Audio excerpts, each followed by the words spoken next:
All right, guys, here we go. So, I found this to be an interesting altercation between two content creators, or potentially interesting. I haven't actually watched anything, but it's from Princess, I don't know, Xina. I don't know. I like Xena the Warrior Princess. I think she's a more conservative leaning content creator on YouTube. She's not verified though. She's got 103K. YouTube, are you guys engaging in the racisms right now? I think so. I don't know. Anyway, and Noah Samsen. I thought it would have been Sampsen, but whatever. Anyway, they have this bit of this converse. And he's more of a progressive, right? He's a dirty liberal, and I'm interested in their interaction. It starts here at why does Hollywood keep doing this, and it's about the Little Mermaid, and how they made her black instead of white. And then Noah Samsen responds to it and reacts to it, and then this girl reacts to that. And I don't think that there's a reaction to her reaction to his reaction. But we will. But you know, that's pretty much where we're at. Listen, with the Little Mermaid being black, personally, I don't care. I really don't care. Who cares if they make her black? The problem I have with it isn't that they changed the race of the character. The problem I have with it is that they made the whole trailer about that. And so, like, if you just said, like, hey, listen, this is a good actress and she fits the role for what we're trying to do, okay, that's cool. I don't care. I remember I used to watch Louis on FX, and he made his kids white, and then he had, like, the mother made her black just randomly and just didn't say anything about it. He didn't make a point to do it. She's like, I like, and then when he was asked about it, he's like, why'd you do it? He's like, who cares? It's an actress. She's good. It's a good actor. Who cares? That's, I think, the way you do it. But they made the whole trailer about revealing she's black. Oh my goodness. And it's just like annoying because you know it's a virtue signal. You know they don't care.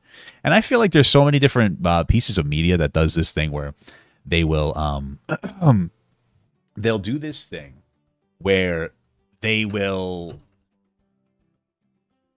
appeal to like a woke crowd and then not do any actual work on the movie itself. Like if you look at Star Wars, the episode 7 was decent, but 8 especially was horrible garbage, and 9, it just seemed like they put like a lot of women and like people of color in it, and they just made a horrible script. Like they were like, yeah, we're gonna get a lot of views because we got lots of black people in here and stuff, so we're good. We don't have to make a solid film that actually makes sense.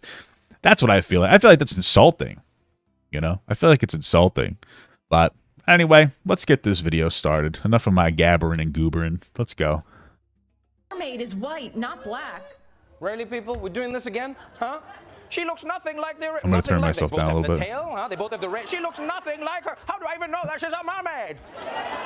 Once again, a bunch of internet racists are upset that a fictional character is being played by a black person. And honestly, I don't know what the big deal is. Hello, darling. Welcome to another Wednesday Deep Dive. Today's actually quite a spontaneous video. I had a completely different video in mind for this week. But I've been seeing a lot of the discourse that's been happening around the new Little Mermaid film starring Halle Bailey.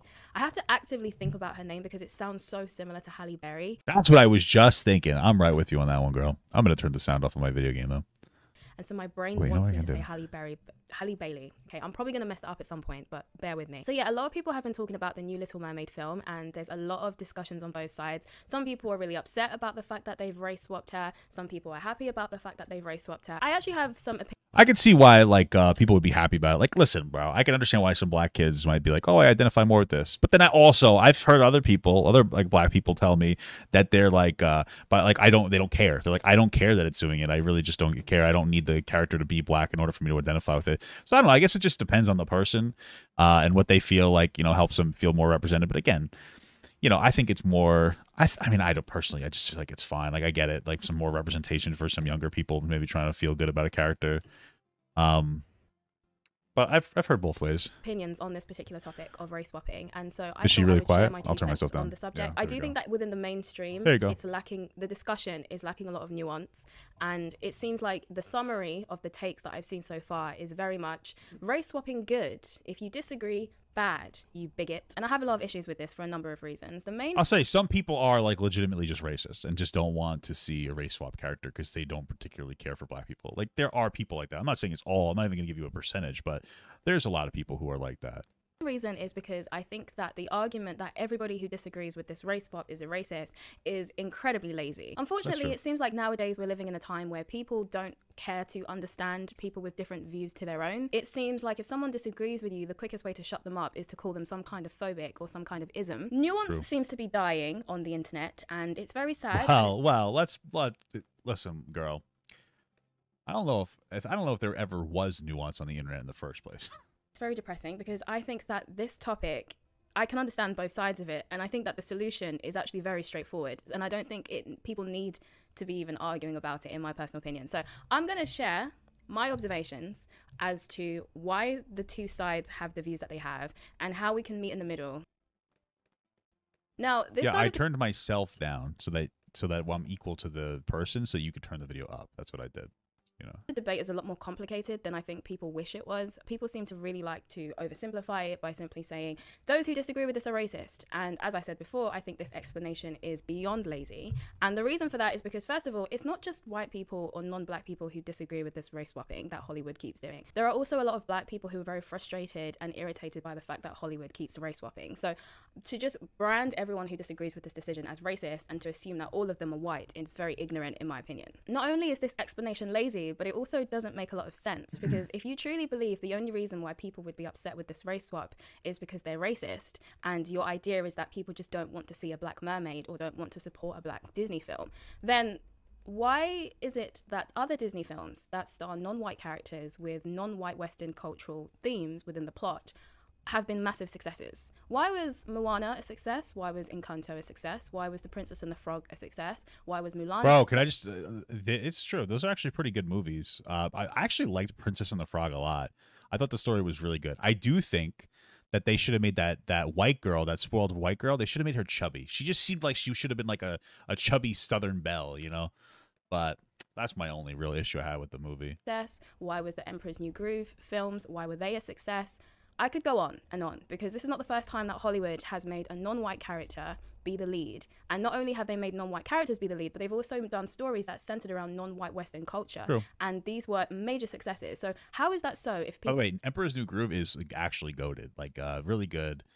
I liked it a lot. I feel like it's underrated. Are raging racists. The answer is it's not so. People who dislike this race swap are not disliking it because they're racist. They're disliking it for a number of other reasons, and those are the reasons I'm going to discuss now. So the first explanation is that human beings are just very sentimental creatures. We build attachments to people, to things, and also to fictional characters.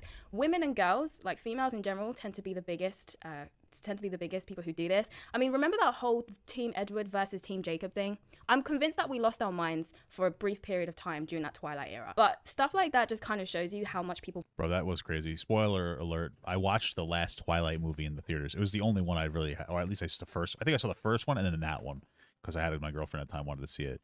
And let me just tell you, the fight scene at the end was so cool. They killed all these characters. I'm like, I respect the hell out of this. I respect the hell out of this for killing off big characters, and then what they do, it was just a dream or something. Oh, I was just spirit walking into your mind. I was showing you the future if you decide to go down this dark path. And I'm like, oh, bro, cringe and lame. You know what I mean? Grow up. You know what I mean, dude? That's all I'm saying. Grow up. Build attachments to things, and so we don't really like it when people tamper with our favorite characters in any way. Oh my god, I just remembered something. Do you remember when it was initially announced that Robert... That makes sense. That does make sense to me. Because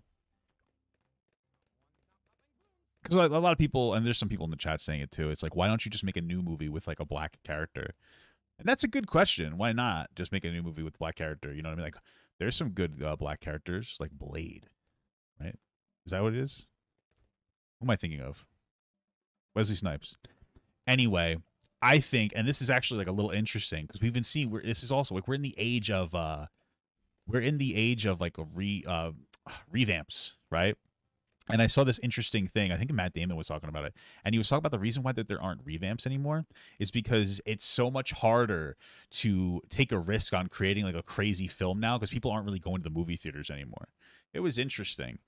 And so maybe they feel like they can't be as creative. They can't make as many risks. I don't really know.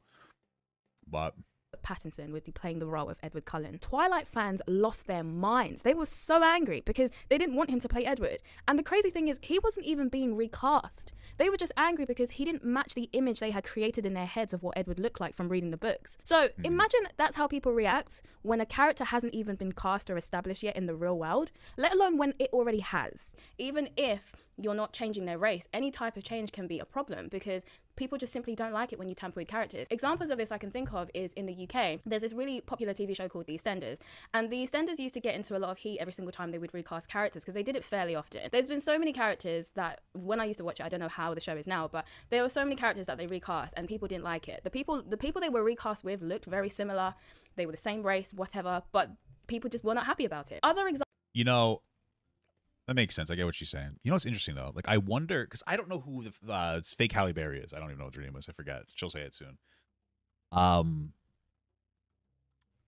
But like, why not use like a really good like young black actress that people are like super on board with? You know what I mean? That there's like, oh, I know why you're using her. You know, it's like it's a Hannah Montana movie. You know what I mean? I don't know. I guess that makes sense. At the end of the day, I still don't care. I just didn't like that the trailer just like hyped up that she was black. That part was like annoying. It just comes off as such a virtue signal. Yeah, that's a good point. Ryan Beers in the chat, he said, yeah, but the people who were whined about the Twilight casting were dumb. So by that logic, so are the people complaining that Ariel's black. Okay, I get what examples from the US of this is when they recast Aunt Viv in The Fresh Prince of Bel-Air. That didn't go over too well. Or when they recast Claire in My Wife and Kids. That also didn't go over too well. People were not impressed when they changed Aunt Viv and when they changed Claire. People don't like it when you recast characters. Not only that, but people also don't like it when one of their favorite cast members leaves the show.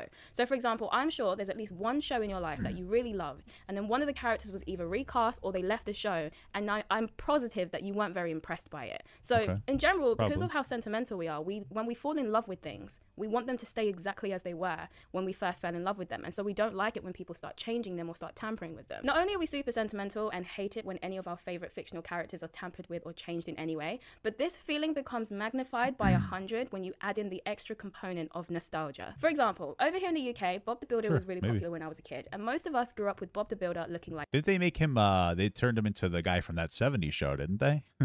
Like this. Now in recent times, Bob's had a bit of a cheeky makeover, and so now Bob looks like this. And they were like... I thought that they had the voice actor from that 70s show playing Bob the Builder, Wilder Valderrama, right? Bob the Builder. Am I wrong about that?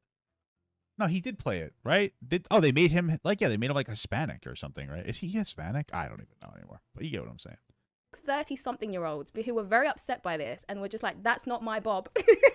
Still the same race, still the same Bob the Builder, but a different face, and people hated it because this is not the Bob the Builder that they grew up with. When you add in the extra component of nostalgia, it becomes a lot more messy. Yeah, but you want to know what? I feel like I get what she's saying, but we can't like forcefully hold on to nostalgia. Like they remove a lot of rides at Disney. I think about it like this, and every time they do, people get super upset, and I do too. But then I'm like, does it matter? Like, who fucking cares? Like at the end of the day, you need to update sometimes. Like I used to love the log flume one, like the Peter Rabbit or the Briar Rabbit log flume one. It was so cool. It was my favorite as a kid. Then I learned that apparently there was a lot of racism in it. I didn't even know that. So they removed the racist parts. But now they're turning into a Princess and the Frog, and I'm like, you know, I'm sad to see that they're removing the old ride, but like I'm happy that like my son or my daughter, hopefully I have like a couple of each, will be able to experience like a cool new ride. You know what I mean? So I feel like sometimes people are just going to complain about everything, and then you just gotta let them complain maybe, and be like, who cares? Like it's not that big of a deal. Like that's how I feel about Little Mermaid. Who cares? It's not that big of a deal. You know? I mean, who cares? You know? Because now you're messing with people's childhood memories. You're now messing with people's childhood. People grew up watching Ariel be a white girl with red hair. She's looked like that since 1989. She's older than me. Wow, she aged really well. This is the girl that they grew up with as kids. They probably had posters of her in their room. Their duvet. They probably had crushes on her too, honestly. Let's be real here. I think, yeah, that makes sense. Okay. Covers and stuff was probably of her. Their pencil case, their lunchbox. Like all of these things of Ariel looking a certain way, and that's how they remember her. That's the childhood memory of Ariel that they have, was a white girl with red hair. And so not only are they going to be upset when you change her features, I can promise you right now, if they had recast Ariel as a blonde girl, people would have been just as upset. I don't know about that. I mean, we literally cannot even like test that to see if that's true. I don't know if I agree with that. I don't know if that's true. I don't think that that's true. And here's why. Because like one of the biggest problems with the recasting of Ariel is that how can a black mermaid swim? Right? It's unrealistic. Now, if it was a blonde mermaid, it'd still be realistic because she could swim, guys. Right? That makes the most sense to me.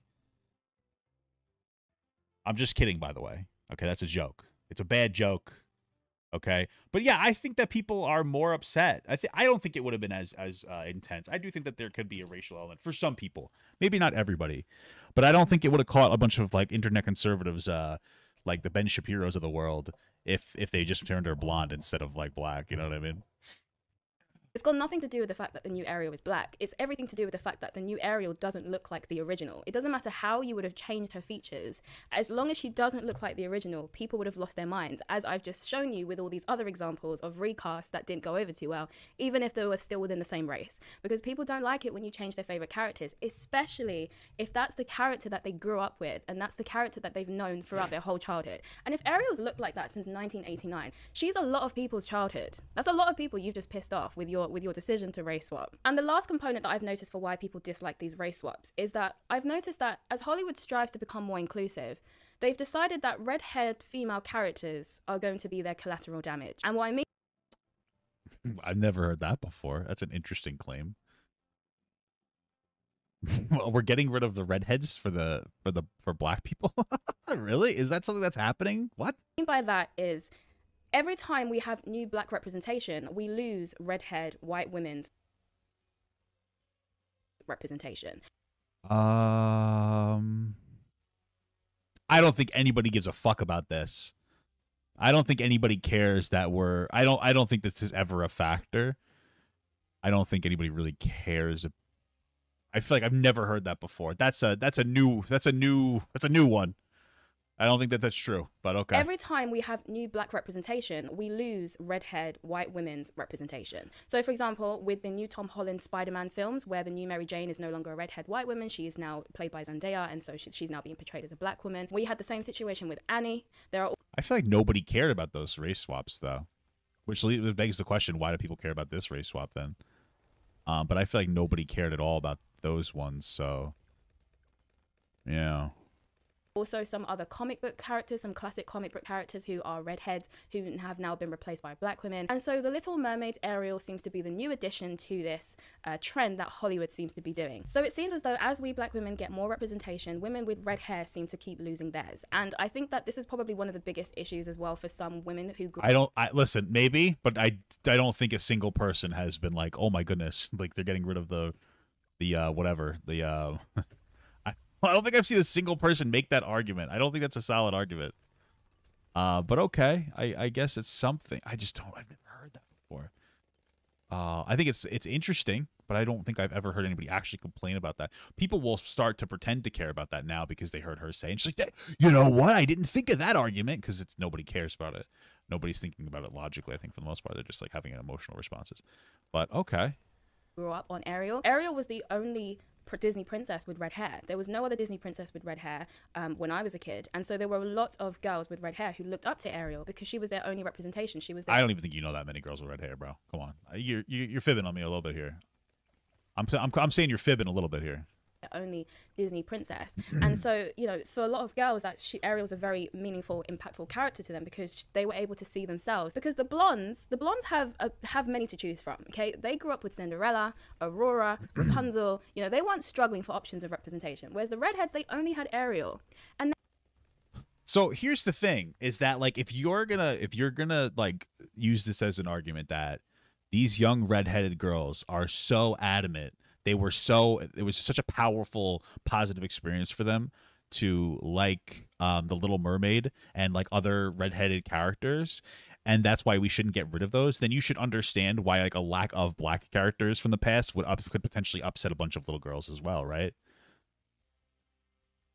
Right, so like those two things I feel like Because like if you're very empathetic to the redheads, why not be empathetic to like the young black kids that might be like, oh, maybe I listen, I don't know, I'm not a young black kid, but maybe they'll be like, oh, cool, a black Ariel, that's like me or something. I don't know. Maybe it'll have them, you know, bond more with the character. I don't really know. I've never had this experience, but I've also, like, a lot of characters when I was growing up were white. So yeah, the new Ariel does have red hair in the movie, and she's black. Yeah, but I don't know if black people have like naturally red hair. That's not even. I'm not even making a silly racist joke there. I don't think that that's like a natural red hair thing. So people probably like, oh, it's unrealistic. But okay. Now they've had to lose her. And it's kind of sad because if you were a woman with red hair, Ariel is the one Disney princess that looked like you as a kid. And now you have to sacrifice her. Otherwise, if you don't celebrate sacrifice the fact to the that gods, you lost her, then you are now deemed as a racist. So they're essentially having to celebrate their own erasure in order to come. If I heard actual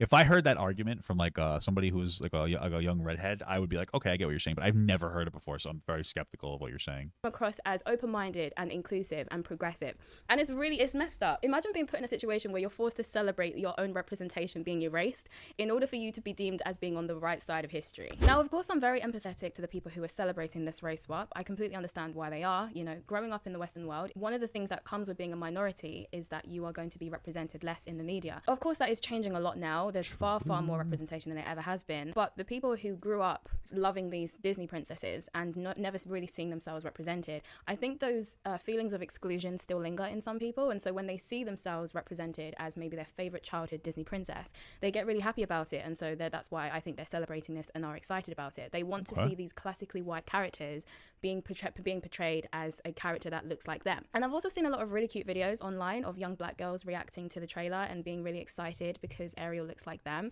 And I think that things like that kind of really show you why representation means so much to children and why representation is something that people actively are trying to encourage. So where exactly? Okay, so like I mean, I can respect the fact that she put both sides in there. I wasn't expecting her to like give like a reasonable argument as to why I'm going to lose this game. Anyway, I didn't expect her to give like a pretty reasonable. I didn't expect her to take that side into consideration. So I'm surprised about that. But like, cool. Like, I appreciate that she did. So I feel like I respect that. All right, fair enough. Like, I mean, she didn't go on to it for she didn't go on with it for too long. Most of the video was like centralized, like 2/3 of the video was centralized around like arguing why we shouldn't race change, and then she acknowledged people why they do want to do a race change. So, you know, it seems like it's probably a little bit more in favor of race changing it versus not race changing it, but it's still nice to. It was nice that she acknowledged the argument. Like, I can appreciate that. She seems like she's trying to do her best to be like unbiased. So. Exactly do we go from here? I think that the success that Disney has had when they have written non-white leads and also dabbled into non-white Western culture-centered plots for their movies, and the success that they've had with those stories and with those films shows that Disney knows that they can create non-white leads and create non-white princesses and still be successful. So I don't quite know why they don't do it. It doesn't make any sense to me. Disney, if you can create all of these films... I think that it's, I don't know. I mean, I think it's just easier to use an existing IP. Like, it's a guarantee. Like, you know, you're gonna get your money back on it. You know what I mean? So they're like, yeah. Oh, I didn't want to do that. They know they didn't get their money back on it, even if the movie sucks. So they can just be like, look, and we look pretty virtuous by making a black character. You know. But I will say, conservatives melt down over some crazy shit, like that gay kiss in the Star. What is it called? The Toy Story movie with Buzz Lightyear. That was like, people had a meltdown over that for no reason whatsoever. It was so bizarre. I didn't really understand it. But.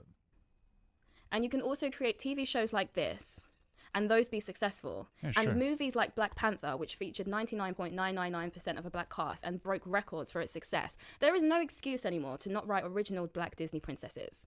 I have no idea why Disney continues to recycle and give us leftovers. Why do they keep doing this? I have no idea. And I think it's a good point, Mr. Beard, that they haven't made any Disney princesses who are fat white guys. That's actually true. But you know, if they do that, well, bro, I don't know, dude. If they made a fat white male princess, I mean, you know, people are gonna have a meltdown over that. It's gonna be World War III in America. think it's disappointing that we keep giving them credit for doing the bare minimum. To the black people who celebrate these race swaps, I really would like you to demand more from these filmmakers, because if they can use their creativity and be original when they write stories like Moana or write... Well, I wouldn't criticize them. I wouldn't criticize people who are like black people who are like, oh, I like this. It makes me feel happy, especially if they grew up and there was like a complete lack, like you acknowledge, lack of black characters. And like, I like this. I guess she doesn't think that they, like, here's the thing, especially if they have the capacity to do this with other movies and they are already doing it, that's for them, it's just like, okay, well, we could do it, I guess, both ways. I don't know. I mean, like, I feel like we're putting a lot of thought into this, and it's, I feel like it doesn't matter that much to me, at least, but maybe it's just me. Stories like Encanto, then why do you not demand the same for your own black representation? Why should we not also have original stories, just like other people get to have original stories, which is brilliant, because I support But they do that. already, you acknowledge because that. all of the successes of these other films shows us that universally, everybody is happy to support a good Disney film, provided the story is original and good. So had they simply just created a new black princess and given her her own original story, people would have been very supportive of it. She's a dirty fish. The fuck? But they chose not to do that. They just keep choosing to recycle already pre-existing characters just so they can do their performative pandering. And I think it's time for us to stop celebrating. Well, what do you? Like, I'm just genuine question. Maybe I'm just wrong. How many times has Disney done this, where they keep just changing the races of characters? She says that Disney is doing the right thing, I guess, by creating new characters. So what do you mean that they keep doing this? Doesn't it seems like they don't keep doing this. It seems like it might have been the first time. I could just be wrong because I don't really know. I'm not really up to speed on, you know, every race swapped character. It's not something that's particularly like interests me to think about, but is this happening a lot? Like, really no reason why we should be celebrating this. I think it's really annoying, because I do agree that representation matters, and I think it is beautiful to see the reactions of young black girls seeing themselves represented as Disney princesses, and I think they should absolutely have that, but it should be done properly. And this isn't the way to do it properly. Leave the redheads alone, allow the redheads to keep their representation, and create new black Disney princesses. There are so many black mythologies and black folklore from African cultures or even Caribbean cultures that you could adapt into original Disney movies. But those stories will sit on the back burner and just completely rot away whilst you choose to race swap stories that no one asked you to. And I think it's time that we stop celebrating it, because it's not good enough. Representation is important, yes, but it should be done properly, and this is not doing it properly. Justice for the redheads, okay? Let them keep their representation. I really hope you enjoyed this little spontaneous rant. Don't allow Hollywood to keep baiting you into racial debates, because this really doesn't have to be about race. At the core of this issue, this is about Hollywood's laziness and their lack of innovation to create new classics, because that's what they should be doing. They should be creating new classics and not recycling old ones. And those of you who have the argument that race swapping is fine, and it's a fictional character, so who cares? Yeah. I hope you keep that same energy if they decided to make Black Panther white, because something tells me you wouldn't be. We have to be... I mean, listen, I personally would think it's hilarious they made Black Panther white, but I think that you know just as well as I do that the reason that they're race swapping characters, even you acknowledged in the video, so you're smart enough to understand, like the reason that they race swapped characters from white to black is because we have a drastically like over representation of white people historically, and there's not like a whole lot of characters, you know, like that. Where so it does like so the argument is like, hey, let's have more black representation. It makes sense. Whereas if we just decided to make them white, like what's the reason other than to make them white? You know what I mean? It's just kind of fucking weird. But okay.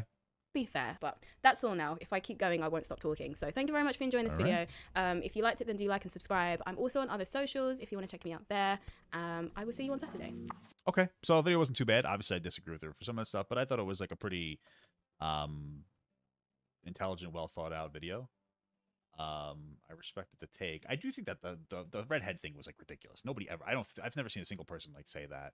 Obviously, it was more biased towards like not. Well, you know, she's pretty expressive about how she doesn't think they've really changed it, but she understands the argument, I guess. Okay, yeah, White Panther sounds like an interesting story. Yeah, true. Okay, let's make White Panther, baby. No, it's not White Panther though. It has to be Black Panther, and just make them white.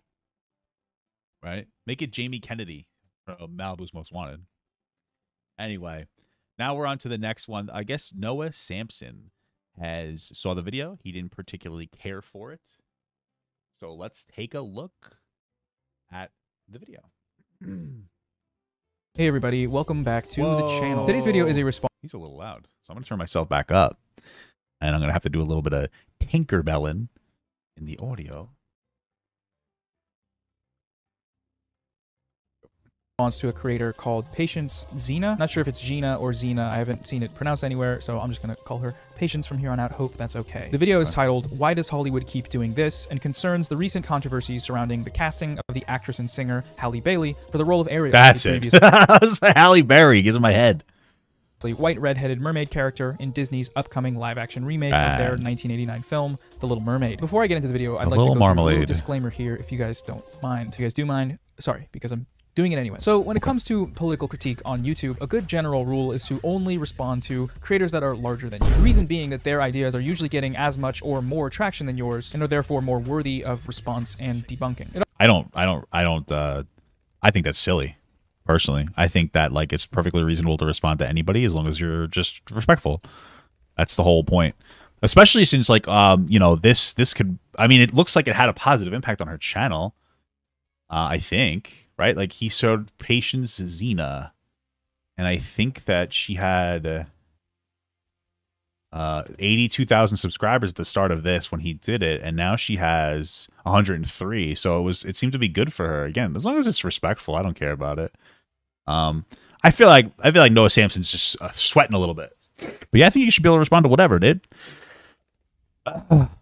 I think he's worried about coming off as insensitive or something. But as long as you don't say anything racist, bro, you're good, right? Here are getting traction. Mainly, though, just a few weeks ago, she posted her 10,000 subscriber Q&A. And again, she's currently at 70. Wow. If she continues, she's blowing up. Good for her. On this growth path, which I believe she will, she'll be a very large channel relatively soon. So before that happens, I'd like to take the opportunity to do what I hope will be understood as levying a good faith critique of her work. Because the larger one gets on YouTube, generally speaking, the less willing they are to engage with criticism. Patience wrote a post on her community tab a few days ago. Yeah, I get that. I mean, I used to be a big boy, not on YouTube, but so I kind of get it. But it's weird because some of it's just like, it's so weird. Sometimes you just don't. When you get bigger, sometimes it can be difficult to differentiate reasonable criticism versus people just like shouting and hating on you. You know what I mean? I feel like a lot of people fall into that trap.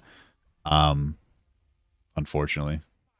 It reads, "The random comments calling me far right are hilarious. This is why you should avoid echo chambers, folks. They'll make you angry and kooky." So clearly, Patience is no fan of echo chambers. She has no patience for them, sorry. If that is the case, I'd like to think that criticism should be welcomed, but I suppose we will see. Regardless, I hope it goes without saying that if you're going to engage with her in any way, only do so if you're going to be constructive. Just bully her, guys. If you are watching my video, go bully her into oblivion. I'm just kidding. Don't do that. I mean, I'm smaller now. I restarted my channel, so I have nobody even to tell to go bully people. It's unfortunate. Lost all my bully boys. Okay. Next year, 2023, is going to be the big year. We're going to explode. And I'll remember all my friends that were there for me. All right? All right? Let's do it, baby. Thank you. All right, that's enough of my deranged ramblings. Let's get into the video. I've left Patience's video linked in the description. I would encourage you to go watch it before you watch this so you can be sure I'm not misrepresenting her arguments. If you're short on time, though, I'll try my best to include all the relevant clips. So in this video, Patience raises a number of points in support of her main thesis, that the backlash over Halle Bailey's casting as Ariel in the live-action Little Mermaid is, for the most part, justified. It's not motivated by racism, but by a number of valid reasons, which she goes on to outline. I will say, I think that, like, most things, and this isn't a particularly profound thing to say or think, but like when I first realized it was profound to me. But I think most things are just a mixture of different variables. I know it's so stupid, but I think that there are some people who have genuine concerns. Possibly, maybe it is nostalgia, and then there's some people I think that are like legitimately racist. I think some people just don't want to see a black character.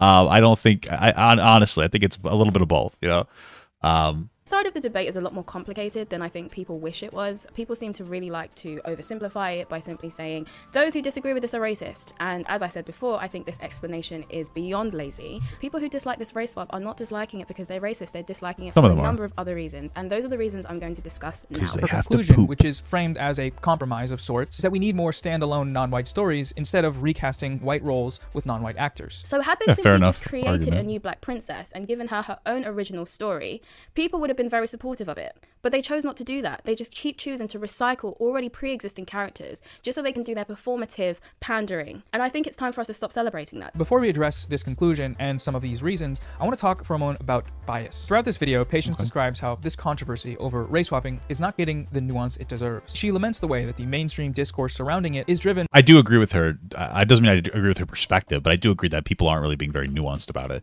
Some people are just saying racisms, and then they're kind of like they're taking the easy dub of what they feel is an easy dub. I do think that that's a little ignorant. I think that there's some people who have like valid reasons, you know, like for instance, the 1,600 redheaded friends I have, they're like, I'm so upset that we lost another redheaded character. I'm kidding. And by those who are labeling everyone that disagrees as racist. I do think that within the mainstream, the discussion is lacking a lot of nuance. It seems like the summary of the takes that I've seen so far is very much race swapping good. If you disagree, bad, you bigot. And I have a lot of issues with this for a number of reasons. At one point, she says that it's wrong how they're forcing redheads to celebrate their own erasure in the name of inclusivity. If you're a woman with red hair, Ariel is the one Disney princess that looked like you as a kid. And now you have to sacrifice her. Otherwise, if you don't celebrate the fact that you've lost her, then you are now deemed as a racist. So they're essentially having to celebrate their... You know, so here's the thing with that specific argument. Like, if I heard a black girl, if I heard a redhead say that, I'd be like, okay, I get you. But I never heard one say that, dude. You know, I've never heard one say that. Like, hey, I'm a redhead and I don't like you're getting rid of redheads. I've never heard a singular person say that or seen it at all. It just seems like an argument, like an intelligent argument that's a little bit dishonest, you know? Own erasure in order to come across as open-minded and inclusive and progressive. And it's messed up. One question that I think is important we ask here, though, is this what's really going on? And if it is, who is saying this? Who is labeling everyone as racist and forcing redheads to celebrate their own erasure? In this video, Patience doesn't show anyone saying either of these things. She doesn't give any examples or cite any quotes where people are calling everyone racist. The only citation of any opposition to this backlash is the following clip, which she plays at the very start of her video from The Daily Show with Trevor Noah. The Little Mermaid is white, not black. Really, people? We're doing this again? Huh?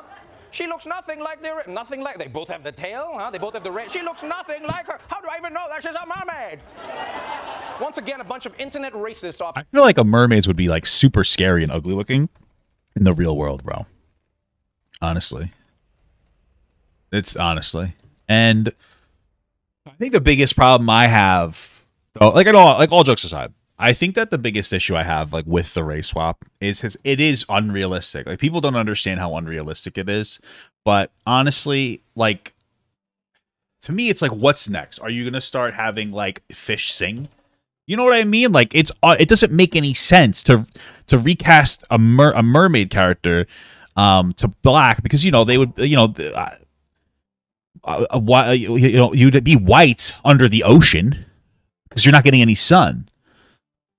So that's like first you recast the character to black, then you're gonna make like a fish sing or a lobster play drums on the back of a turtle.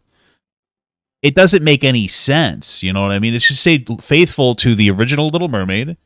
That was like the original Little Mermaid that portrayed mermaids as they are in the real world, which is two-dimensional, obviously. Duh. Upset that a fictional character is being played by a black person. And honestly, I don't know what the big deal is. Hello, darling. Welcome to a Hello, darling. Dive. So Noah here is not saying that everyone who dislikes this casting choice is racist, nor is he saying that white redheads should be forced to love this casting at the expense of their own representation. Far from it. Later on in that same episode of The Daily Show, he responds with empathy to the notion that for little redhead white girls who saw themselves in the original film, things may be different in the new one. No, but the Little Mermaid, she means so much, and I don't deny that. I don't deny that it must have been amazing for any redhead little girls to see The Little Mermaid. It must have been amazing. It's a beautiful experience. But the movie's still there. You get what I'm saying? It's not gone. What Noah is saying here, though, is that racists on the internet were mad about this casting choice. That's true. It's true. Upon release of the trailer, the hashtag #NotMyAriel began trending on Twitter. The hashtag was used to share racist comments. Oh my God, Jesus Christ. Holy fuck. Damn. That one's intense, dude. I didn't know it was this bad. Oh my Lord, dude. Okay. Fuck. That's fucked up. That's just fucked up, bro. That's just really fucked up. and memes like these, which date back to when Bailey's casting was first announced in 2019, but were recirculated when the new trailer was released in September. That's really sad though, because could you imagine just being like that black actress, especially, but like any like a little black girl that was like looking forward to the change, and then you get like a barraged by a bunch of like really racist imagery of like fucking, like that's fucked, bro. That's really obviously like very fucked. That's fucked up. Video of the trailer was dislike bombed, with the current count at 3.2 million dislikes. And you might say, well, Noah, that's not proof that people are being racist. Maybe out of all those 3.2 million people, 0 of them were disliking the video for racist reasons. And well, I personally have a hard time believing that 3.2 million internet users can congregate anywhere without a significant portion of them being there for racist reasons. Not the 4chan, Gamergate internet, not the N-word was trending on Twitter last week internet. But we can scratch that example. Fine, whatever. One of the most widely criticized examples of the sort of racism here was when a Twitter account used artificial intelligence to make Halle Bailey white. They CGI whitewashed a clip from the Is this one racist though, or is this one just like kind of ignorant? I don't know. Okay. Trailer. Many celebrated the work, hyping up the possibility of this being done to the entire film. Truly wild stuff. The tweet reads, credits to our artificial intelligence scientist, 10 gazillion IQ. He fixed The Little Mermaid and turned the woke actor into a ginger white girl. Woke there is being used as a stand-in for black, which is a fairly common thing among the reactionary crowd. You know, if you're white, you're just white, but if you're not white, you're political, you're woke. Coincidentally for them, wokeness is an evil force that's corrupting Western society, and they're trying to exterminate it, but I digress. Some pretty prominent YouTubers like Ava and Preach and The Quartering downplayed and even defended this more transparently racist example from the controversy. Second side by side where they had replaced Halle Berry with some generic redhead. He said Halle Berry instead of whatever her actual name is that I just simply can't remember. I get the meme, but I just knew that this was going to be the shot that sparked a billion reads. And within hours, both accounts were suspended off Twitter. Why? I don't know. I've been told by all the leftists out there that mermaids don't exist. And so the race of said mermaids is not relevant. So when you turn Ariel black, that's stunning and progressive. When you turn Ariel white, you're suspended. To briefly address this, well, I mean, even if you agree that or don't think that they should change the race, like we have to acknowledge that that's a dumb fucking argument, right? Like, again, we've already talked about like why changing something to white in this context would be more racially insensitive at the very least. But I would say probably in that instance racist versus like making a character black is for more representation where historically there had been none, especially with like Western beauty standards and all that jazz, you know what I mean? But okay. Cowardly argument from The Quartering here. No, mermaids aren't real, but Halle Bailey is. The video is whitewashing not just a character, but a real human being, the actor playing the character. Making a real black human being white and then saying that by doing this, you're fixing them is racist. Yes, that is a racist thing to do. Sorry to break it. Strong argument there. I don't know what else to call it, you know? So to return to this idea of bias, does Patience engage with any of these examples of racism in her video? No, she doesn't. She doesn't even bring them up. And was this intentional? I don't know. I'm not a mind reader. It's certainly possible that she just wanted to give her opinion on this topic. I mean, it's a good point though, because like, listen, maybe she just didn't think about it. You know, I didn't know about all that stuff because I'm not like so terminally online, you know what I mean? But, and that's not calling Noah terminally online. That's just like, I don't know. I don't really care about this topic. Like, it's an interesting topic. Like these two individuals talking about the topic are interesting.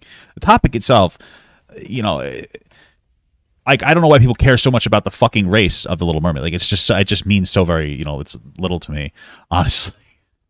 That I don't know why people are shitting their pants about it. But yeah, I even noticed when I watched the video, no offense to her because she made the video was really good, but it was well thought out. But it seemed like she kind of like at the end she acknowledged that she understands like why some people like you know wanted the race change to happen, but she kind of like, I don't know. It felt like she only went on for about like 30 seconds, whereas most of the video was obviously in defense of the race change. So came off as it just came off as obviously biased. But like, I mean, that's her perspective, right? I mean, all of our perspectives are going to be biased to some extent, right?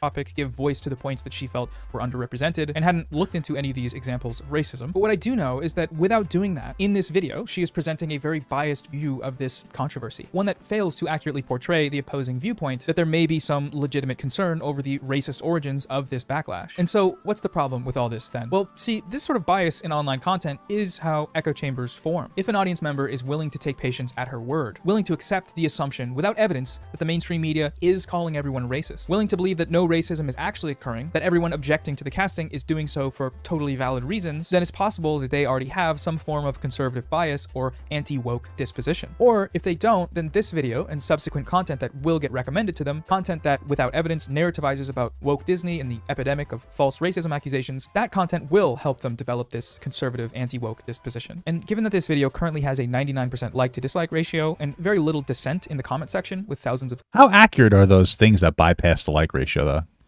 I feel like they're not. Some people have called my like ratio before and I'm like, that's not even it at all. It's weird. But maybe I'm just coping. I don't know. Comments praising Patience's nuance, this process may have already begun. I bring this up because, as I showed before, Patience is no fan of echo chambers, apparently. And if that is the case, then I'd assume she would like her audience to evaluate her presentation with a critical eye and challenge her when important context is absent from her analysis. I also bring it up mainly because, to be honest, I see a lot of myself in this video. In the past, I've made content that has relied on certain— I guess this guy's black. He sees a lot of black representation in the video. Okay. A little we're getting into the territory of transracialism here, guys. Pretty based. Assumptions formed through my own bias towards leftist politics. And believe it or not, it's actually pretty easy to grow on YouTube without ever having to recognize that that's what's going on. Without ever having to— I mean, that's the best way to grow on YouTube, is to not like to be a little bit ignorant, not acknowledge your bias. I feel like it's a lot easier to grow in an echo chamber and just like kind of saying what people want you to say. I'm not saying that that's what she's doing. She might just genuinely believe some of this stuff and, like, you know, not really care about the other perspective or something. But it is very easy to grow when you don't give a fuck. Truly speaking, bro. Truly speaking, bro. Learn how to adequately present and engage with opposing arguments. Granted, I feel like there's some room for that on the more entertainment-focused YouTube space. Sometimes you just want to clown on some weirdos without having to constantly articulate what makes them weirdos, and I think that's totally valid. However, once things enter the political realm, as I feel that they have in this video, with it being a discussion of race and ethics and media, I feel like this kind of stuff is important. And while true nuance is definitely a difficult thing to achieve, there's a certain low bar to even meet the definition of the word nuance that isn't being cleared here, in my opinion. But yeah, okay, that's enough about nuance and bias. Let's now look at some of the main points Patience raises in her video in closer detail. And we'll do that right after a quick word from today's video sponsor, Scentbird. Hey everybody, you like smells? You like going sniff on some stuff? What if I don't? I actually really don't like smells. It kind of fucks me up a little bit. I have like a little bit of a weird relationship with things that smell.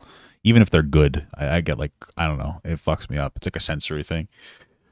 You know, it's interesting because I went onto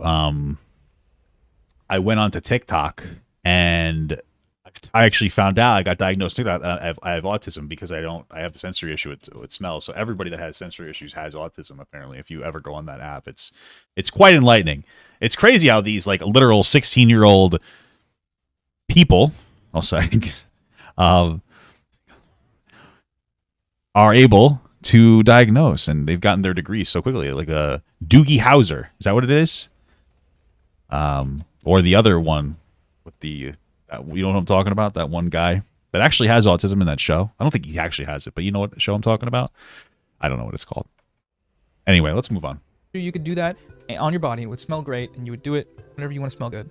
Thanks to Scentbird. Scentbird is a flexible monthly subscription that lets you try out different fragrances each month. They have colognes, perfumes, and unisex fragrances from over 600 of the top fragrance brands. Gucci, Versace, Prada, ba. You get to choose which fragrances you receive each month, but if you aren't sure where to begin when choosing, Scentbird offers a quick, simple quiz based on your preferences or any fragrances that you've enjoyed using in the past. Let me just tell you something. I want to pretext this because people always get upset with me when I say this, but I'm going to say it right now because we're talking about scents. You should always shower regularly. Okay? But listen, but girls like the scent of a natural male musk. You don't have to put deodorant on or have some fancy smells. Girls like a stinky boy sometimes, okay? And I feel like people aren't talking about it enough, but it's true. But it is true. And I'm just trying to educate the masses on that fact. Motherfucker. Okay. Scentbird is flexible, so if at any point you want to skip a month or 2 or 3, you can do so with no fees incurred. This month, Scentbirded me 3 different fragrances, and they're all really nice. They come in these cool little bottle guys, and they'll last you at least 30 days. First, we got Cassiopeia by Tiziana Terenzi. This one's a nostalgic tropical type vibe with some lemon, passion fruit, and sandalwood tones. Reminds me of a good product that you should buy. Sexual Paris by Michelle Germain. This one's real seductive. Parisian natural oils in here. Thanks, Mike. And last but not least, Pegasus from Parfums de Marly Paris, which is fresh. It's an amber kind of smell, jasmine, bergamot, vanilla, sandalwood. Wow. Thanks for all this French. The hell is bergamot? Ron Burgundy? Bergamot? Okay. Crap. You can choose from fragrances like these each month for just $17. But with my code, here we go, the first month for just over $7. Wow. Just use code NOAHSAMSON at checkout or click the link in the description below. Once again, that's code NOAHSAMSON for 55% off your first month with Scentbird. All right, now let's get back to the video. There are a few moments in this video where Patience speaks to the notion that this Wait, why did there have to be a Noah Samsen too? Are you not the only Noah Samsen? What the fuck is that, dude? That's crazy to me. Who's the other Noah Samsen that has a fucking discount code on there where they had to give you the number 2? Casting decision is erasing redhead representation. As Hollywood strives to become more inclusive, they've decided that red-haired female characters are going to be their collateral damage. Every time we have any black representation, we lose red-haired white women's representation. Leave the redheads alone, allow the redheads to keep their representation, and create new black Disney princesses. And right off the bat, I mean, listen, if redheads wanted us to leave them alone, then maybe they wouldn't have such shit genetics as to why they aren't being born anymore. Stop being, if you wanted me to care about redheads, then maybe like don't be a shitty genetic weird thing, okay? The number of redheads is going down because it's easy to fuck them out of existence. That's the reality of the situation. Okay? Hey, that's not my fault. I didn't make God or hormones or whatever things work. I don't know. I didn't do those things. So, just saying, dude. I do find this point strange because in this new trailer, I'm almost positive that Ariel has red hair. Like she has the hair. It's reddish orange hair, I think. To be fair though, this trailer was color graded like an episode of Mindhunter for some reason. So it is possible that Patience assumed that her hair is light brown, which, okay, that's fair, I suppose. Let's just move forward as if that's the case. One of the things that really stood out to me when she was talking about redhead erasure was a hypothetical blonde Ariel situation. I can promise you right now, if they had recast Ariel as a blonde girl, people would have been just as upset. It's got nothing to do with the fact that the new Ariel is black. It's everything to do with the fact that the new Ariel doesn't look like the original. Now, are there redheads out there that would have been upset about a blonde Ariel? Sure, of course there are. But disgruntled redheads aren't the ones driving this backlash. Conservative influencers are, and none of them have red hair. The whole narrative here is supposed to be that Disney is going woke by pandering for minority representation. Patience brings up this point a number of times in the video. Just so they can do their performance. I do believe that part of it is that. And the only reason is because, again, the whole trailer when I watched it was just about the person being black. Like, that was so annoying. It's like they did the big reveal and like, oh my God, she's black. Incredible. What? Like, what? It was just weird to me. You know, show a sword fight or something cool. I don't even know what was in the original Little Mermaid. Show Ursula. That's what I'm looking for, dude. And I swear to God, if they made Ursula fucking skinny though, I'd shit my fucking pants. I'm tired of it. Okay. I don't care that they make the bad guys fat. I don't care. I like Ursula. She's a fucking baller. Cool as hell, dude. She's cool as hell. She's cool as heck. I'm saying. Pandering. And like performative pandering doesn't really work if you make your characters Aryan. If anything, the racist people we looked at earlier would love that. They used artificial intelligence to fix a real black actor by making her white. So like, why stop at the skin? Make her blonde, make her eyes blue while you're at it. Tattoo a swastika onto the frog. Who cares? Or the most vocal of the... Wait, can you tattoo a frog though? A frog? Frog? What am I saying? What am I saying? Anyway, can you tattoo one? Because it's a shell. Can you tattoo candies with hard chocolate shells? I feel like this question needs to be answered, but that's never going to be. Those yelling about this trailer, the hair isn't the problem. The problem is race. It's the perceived threat against the preservation of whiteness. And what I find especially odd here is this insinuation that redhead representation is somehow more important. I don't know. I've never heard it like that. Like the preservation of whiteness. Huh. The preservation of whiteness. Land of lands. Hey, thanks for the membership, brother. The only reason I'm struggling with that, like, I guess I never thought about it. Like, I know that there are some people who are racist. They're just like, ew, black. Like, that's what I assume that the racists are thinking. Less about preserving whiteness and more just yucky black people. Like, that's what I'm assuming that the racists are thinking. But I guess the preservation of whiteness could be part of it, too. I guess. Okay. I just feel like most people are just like, ew, I don't like black people. Or some of the people are thinking that it had nothing to do with like eradicating a white character, because I don't think that they actually care about the Disney movie character in any capacity at all. So Okay. Important than black representation. And no, Patience doesn't ever say this outright, and I don't think she'd necessarily agree with it on its own. However, is that not the implication here? Redheads make up 1 to 2% of the population, less than 1/10 of the black American population. Statistically speaking, they've actually been overrepresented in much of the media over the years. If we contrast that with the historical underrepresentation of black people in Hollywood roles. Right, Will and Grace.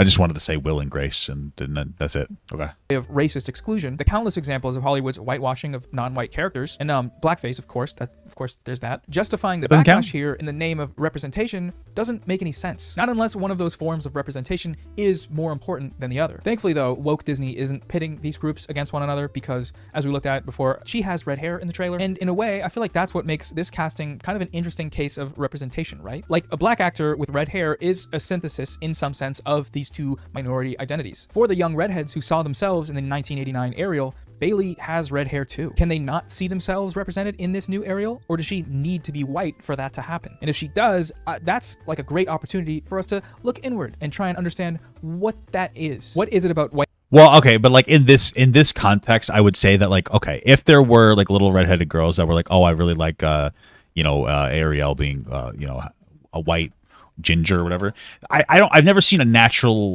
a black woman with natural redheaded hair. So you know what I mean? Like, I just personally have never seen it before. I don't think it exists. I guess I could be wrong. And so with that argument, I think it's coming more from that. I could see where they're coming from with that. If they're like a little white girl that's like, oh, I went, blah, blah, blah, blah, blah. I wish that like, there was, whatever, you know what I'm saying? Like a little white girl saying like, oh, I wish she was white. Cause like, I've never seen a black, I don't think it's realistic. I mean, not that mermaids are, but you know what I'm saying? When it comes to like that representation, I don't think I've really seen that. Whiteness that we are trying to protect, that we need in order to still enjoy this story. The second major point that Patience raises in defense of the backlash over this casting is that of sentimentality. Humans are sentimental. That was a good argument, I think. We don't appreciate it when our art and characters are changed to be different from I think that was a good argument so she made there. The explanation is that human beings are just very sentimental creatures. We build attachments to people, to things, and also to fictional characters. She gives plenty of examples, like backlash in the Twilight fandom when it was announced that Robert Pattinson had been cast as Edward, as well as backlash over various recastings from TV shows over the years and from the recent character redesign of Bob the Builder. And sure, these are all things that happen, right? Fandom backlash is fairly common, and the examples she gives are indicative of the types of attachments that we form to the characters that we enjoy. However, I feel like these examples don't really track here. For one thing, similarly to the redhead erasure point, the backlash to Bailey's casting is not being driven by the sentimental Ariel fandom. It's being driven by, well, racist internet trolls and well, sure. No, I think that there are some, this is a good point, but I think that there are plenty of people who like are riding the nostalgia wave. I also think that there are people who are getting like are dog whistled, right? So like, let's say I didn't see Matt Walsh's video, but let's just say it was really racist. I don't know. I couldn't. I mean, I would never guess that he would make a racist video or like anything like that. But let's just say it is. We're gonna live in a fantasy world for once. He's not gonna say anything that's explicitly racist, right? Because he's a very smart guy. He would say something that is like dog whistle to racism, that like non-racist people would look at it and go, oh, that makes sense. I was like, yeah, see, like, oh yeah, see, it's not like real mermaids wouldn't be black because they would live under the water. They would be white, obviously, right? Like, because like mermaids are real. It's one. So it's like some potential racist people, obviously not Matt Walsh ever. I didn't watch his thing, so I'm not actually calling him racist. I'm just making a little joke. But some racist people could be driving the narrative in a way and pushing out racist ideas that seemed less racist. Like that girl's video was pretty solid, but like if I had heard somebody being racist say like, yeah, what about redhead preservation, where that wasn't really like a big defined argument, I would have been like, oh, see, he's just like piling on excuses, right? Matt Walsh's take was that if she evolved at the bottom of the ocean, she would be a grotesque translucent sea creature. Oh, well, that's true. So then his argument is, oh, then I guess he defended the black character then. Oh, because that's probably would be true. Amplified by conservative influencers. Conservative influencers who do not give a fuck about The Little Mermaid. Sorry to say. Matt Walsh, Candace Owens, The Quartering, and so on. None of these people had ever talked about The Little Mermaid before this trailer dropped. If there's some major backlash among the Ariel fandom that I'm missing, I'm happy to be proven wrong about that. But from here, it seems that this appeal to sentimentality is being utilized by these trolls and right-wing culture war manufacturers. Like, if you're someone who's sentimental about the old Ariel, no, I don't think that on its own makes you racist. However, if it doesn't concern you that this appeal to sentimentality is being co-opted by many for racist ends, then I don't know, you know, it should probably. Also, just kind of a side note here, but Ariel's original voice actor from the 1989 film, Jodie Benson, did give her blessing on the casting, and you know, that's gotta count for something among the fandom, right? Because that's their lady. So Patience's conclusion in this video is that instead of race swapping these characters, we need more black stories. Stop the pandering remakes and make new, good, non-white centered stories instead. I do agree that representation matters, and I think it is beautiful to see the reactions of young black girls seeing themselves represented as Disney princesses, and I think they should absolutely have that, but it should be done properly. And this isn't the way to do it properly. This is by far the best reason one could give for disagreeing with Bailey's casting. It's the most popular reason, found in plenty of other YouTube videos and many comment sections. And it's also, I think, profoundly unconvincing. While I completely agree that we do need more stories like this conclusion represents a false dichotomy. They're saying that instead of Black Ariel, we need more black stories, but the obvious question in response to that is, why not both? Disney has been remaking their old films in live-action format for a while now. And while yes, many, if not most of them are trash, the live-action Little Mermaid was inevitable. It was going to be made regardless of who was playing Ariel. And of course, it's not out yet, so it may not even be trash, but having a black lead in a movie that is 100% going to get made doesn't like delete the script of a different original black-centered story from Disney's Google Docs, right? No, that is not what happens. The movie's already being made. Backlash over bad Disney remakes doesn't have to mean backlash over this casting, but they are being grouped together here, and you don't have to look far to figure out why. Another question I have about this conclusion here is like, were you asking for black stories before this controversy? Not even Patience necessarily, right? But any of these media people, the primary sources of this backlash, are we? That's a good point too. That's an excellent question. Like, I don't think, again, I think that she's probably more genuine than other people in this, because I mean, she comes off as very genuine, but a lot of people riding this don't give a fuck about black representation movies at all. They never advocate for anything like that. They don't really care or see the need for it or reason for it. So yeah, fair enough. Really supposed to believe that they care about black stories? I think, and maybe this is just a hot take, but I think they don't care. They don't care at all, not one bit. And the reason for that is, well, the only time they seem to talk about it is when the sanctity of white characters is being threatened by wokeness. Wokeness being, again, black people, black actors. That's what they mean when they say it. They pull out their "what if Black Panther was white" trap card, their racist black James Bond impressions, only when they feel like their white identity is being erased or replaced. Perhaps many of the people coming to this conclusion, evidenced in the comments, do actually care and do want to see more standalone, diverse Hollywood films. I really have no reason to believe that they don't. However, it is frustrating, right? Because clearly these desires, many of them genuine, have been taken advantage of in this backlash. They've been co-opted by people who definitely don't care about black stories and used as a thin mask to hide their racist dog whistling. And I just want more people to understand that that is what's going on. That is what you're propping up when you— Yeah, I agree with that. That like there are some people with like legitimate concerns and maybe they have like nostalgia or something like that. And then there are some people who are racist, eating that up and presenting it in a way that seems like it's not racist because they're intelligent, like they're smart,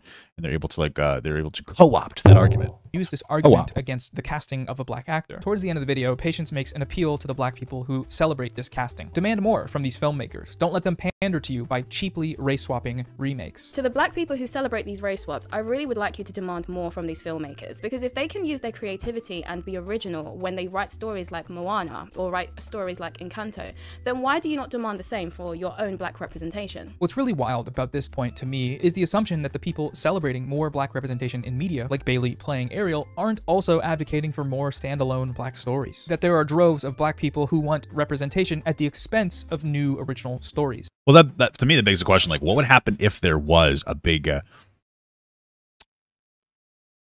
outreach of people like, we want more black led stories, please? Do you think that some of these conservatives would look at that and be like, oh, look at this, these guys are bad or something, you know? I don't know. I guess it's just a big, this is just a thought. I don't agree with that assumption, not one bit. I think it's a bad assumption.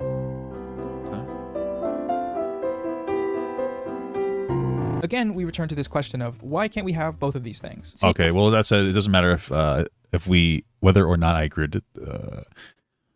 And also, it doesn't matter whether or not I agree. The point here is it's an unproven assumption. Okay. Again, we return to this question of why can't we have both of these things? Seeing as Patience didn't raise any mermaid race science arguments or stringent false defenses of the whiteness of Danish folklore as we've seen elsewhere, I am left with no other questions than— I could go for a Danish. Sounds pretty good. Then GIF. Play the GIF. Play the GIF, please. Why not both? Why not? All right, so to just bring things back into perspective here, I don't believe this video to be necessarily actively harmful in and of itself. Patience does strike me as someone with— Again, I still thought it was like a smart video, even if I generally disagree. I personally, my argument is I just don't fucking care. It's the fucking Little Mermaid. I just don't give a shit. You know, I feel like people care about this kind of shit too much sometimes. And it starts with the conservatives, I guess. They were like, oh, let's change the character. And then the conservatives like, oh, and they kind of shit and come. Although, in their defense, it was a virtue signal. I believe it only because the fucking commercial was like a big fucking reveal that she was black. Why would you do that? Genuine beliefs, and her intent here seems to be giving voice to the more benign points regarding the need for proper representation, points that may have been wrongfully grouped in with the more overtly racist backlash. I think the comment section shows this with many of the people. Representation is important, yes, but it should be done properly. Girl preach. These are also my sentiments when Disney released Raya and The Last Dragon to represent Southeast Asian cultures. Like, bruh, there's 11 countries in C that have different cultures, different backgrounds, different stories. You can't just mix them all together and call it representation a sloppy mishmash. Okay. I didn't know that was an issue with that. Your comment about Black, African, and Caribbean stories, legends, mythology, they could use a full support. That does sound kind of cool. Not only does it bring these stories to the mainstream audience, but it also educates younger generations on other cultures, something we need more of. Thank you for making this video. You were right. Actually, a lot of us Black people object to getting this rehashed race swap version of an already done story. Okay. I mean, that's fair. Makes sense. They should have just create another Black princess mermaid and do a story about her, meaning she's just another princess from the part of the sea who knows Ariel or a cousin of Ariel. It's an interesting idea. Then on part 2, do a collab between the two. That would have been interesting. Okay. Yeah, that's interesting. People in there echoing her conclusion that they really just want to see more unique non-white stories. Well, that's such an interesting idea. To have like a Black cousin or something. However, by glossing over the actual nuance of this situation, by failing to include any of the very visible examples. Although, Jesus, I pause. Jesus fucking Christ, bro. That shit kills me. Stop it. Stop putting those in there. Fuck, I forgot what I was going to say. I was going to say, like, if they made, like, a Black cousin or something of Ariel, I don't think it would have done very well. Unless they did the first one with both the characters. They had Ariel with her Black cousin from, I don't know, the other part of the sea. Okay. Why her cousin? I don't know. Her sister? I don't know. Have her come from Baltimore Harbor or something. You know what I mean? Cousin from Baltimore Harbor. I don't know. I mean, they literally could have. I imagine that there's got to be different like groups of mermaids. Maybe they just like happen to come upon like a fucking group of Black mermaids. You know, like probably a big. You know, maybe Ariel gets swept up into the current and gets fucking launched to some other sea and blah blah blah blah blah. You know what I mean? Like there's a whole different world. I don't know. I don't even know. Glossing over the actual nuance of this situation by failing to The Little Mermaid and her Black cousin sounds like a hit. That's just an awesome fucking movie, bro. The fucking Little Mermaid and her fucking Black cousin, dude. That would kill me if they named the movie that. It's fucking preposterous. I would see that fuck out of that movie, bro. You know what would have been awesome if they actually did do that, and then it happened to be like as a meme, and they made the movie as a meme, but then it happened to be like really fucking good. That would have been really good. That would be fucking crazy. To include any of the very visible examples of racism that drove this backlash, and by giving in to the false framing that this casting is somehow at odds with standalone, non-white centric films. Dude, the quartering thumbnails are so shitty. Like, I hate them because they're just so... And by giving in to the false... Like, they're just so mean. Like, why... Like, I don't understand. Who does his thumbnails? They're fucking preposterous. Like, this is a nice picture of the girl. This is a mean, shitty picture of her. Another shitty picture. This one feels racist to me, even though I don't know if it is, but it just feels racist. I don't know why. This one doesn't. This one just feels mean, but this one feels racist. Why do I feel that way? Well, I guess facts don't care about my feelings, huh? Odds with standalone, non-white centric films. Why did he feel the need to make her look a little bit sadder in this thumbnail? In this, I'm pretty sure he edited it to make her seem a little bit like upset. Her lips look a little different from this one. Maybe I'm wrong. I don't know. It's a subtle thing. I do think that this video serves to normalize white supremacy. How many views did that one get? I gotta start grifting. Somehow at odds with standalone, non-white centric. Dude, I gotta start grifting the fuck out of it, dude. Films. I do think that this video serves to normalize white supremacist rhetoric in a way that might. Imagine I just grifted all the time. You know how easy it would be to just be like, okay, what does my audience want to think? Okay, let's just say that. That would have been so much easier, dude. Fuck. I mean, really, really easier to just be like, you know, what does my audience think on every... you don't even have to think at that point. And I'm not even criticizing just conservatives, because some progressives do this shit too. Some conservatives, some progressives. But all you got to do is be like, okay, what does my audience want to hear? Okay, I'll just say that. You don't have to be intelligent about it anymore. Not be intended. Most of the points being raised here are fine. I make a lot of money. Vacuum. However, when made in opposition to the casting of a black actor in a white fish character role, which become the fat online version of Hassan, I would be better if I became a racist conservative, because I look like one a little more. You know what I mean, with the beard and stuff. I think that would be a better idea. Their most visible function is to validate racism, to validate those who want to protect whiteness as an identity, to defend the cultural hegemony of white supremacy. Not to mention unfairly denigrate an actor who, at least according to the people that actually made the film, absolutely earned this role. Veritas Joe, aka Joey, just released a great video on this same topic of race swapping discourse, and he made a really good point that I want to share. I didn't see a little... Joe, aka Joey, just released a... I didn't see a lot of people complain about the Scooby-Doo thing. I just don't know why they took out Scooby-Doo. Like, why the fuck they take the dog out? It's just weird to me. You know what I mean? A great video on this same topic of race swapping discourse, and he made a really good point that I want to share, which is that no matter how much these chuds doth protest, there's no such thing as reverse whitewashing. But when a character is white, that usually means the race does not have any meaningful tie to the character at all. They just so happen to be white, and a different version of them losing said whiteness doesn't really take anything away from them. Conversely, if the character was black and the race was changed, that would be erasure representation. I don't know how many fucking times I gotta say this, but the roles cannot be reversed. They better not make fucking Ursula black, bro. I'll be so angry. So angry. Because it wouldn't make any sense to make Ursula black, right? Because she's a fat, white, sassy character. Wait a minute. She was always black. I'm just kidding. It's a joke. The edits are different because we don't refer to them as being fixed or better or official. They're just edits. Never that serious. Unless you need to deepfake a whole character to make her white. Let me repeat that. Unless you need to deepfake a whole character to make her white. I just don't understand it. This is a genuinely brilliant video. I'll leave it linked below. But like, okay, my fear here is that videos like this open up the possibility, not just ideologically, but algorithmically, that people may be swayed into far-right thinking by starting with... That is true. Some characters, their whiteness is central to their character, like usually, you know, like a KKK member, or like a Viking for the most part, but there's some black Vikings too. True. That's the word I'm looking for. I guess it depends, but I guess that this would be one of those instances, right? Because it's a Nordic Danish. That one of those fucking barbarian animals. I'm one of those barbarian animals. Not that one though. I'm a German. Okay, let's move on. This seemingly innocuous interpretation of an anti-black controversy. Upon hearing this take from a creator who is co-opting the aesthetics of nuance without actually functionally providing that nuance, viewers may be pushed into anti-woke and eventually far-right. I do remember the KKK Disney movie, yeah. Echo chambers without realizing it until it's too late. If your content leans anti-woke, it's only a matter of time before YouTube plugs you in with some of the channels that we looked at today, and meshing audiences that fit into this anti-woke disposition, all of whom love to hear these points get raised. You can't say anything these days, they'll cancel you for it. Feminists are causing problems again. Oh no. Is the internet really defending fat people that squished a conservative influencer on a plane?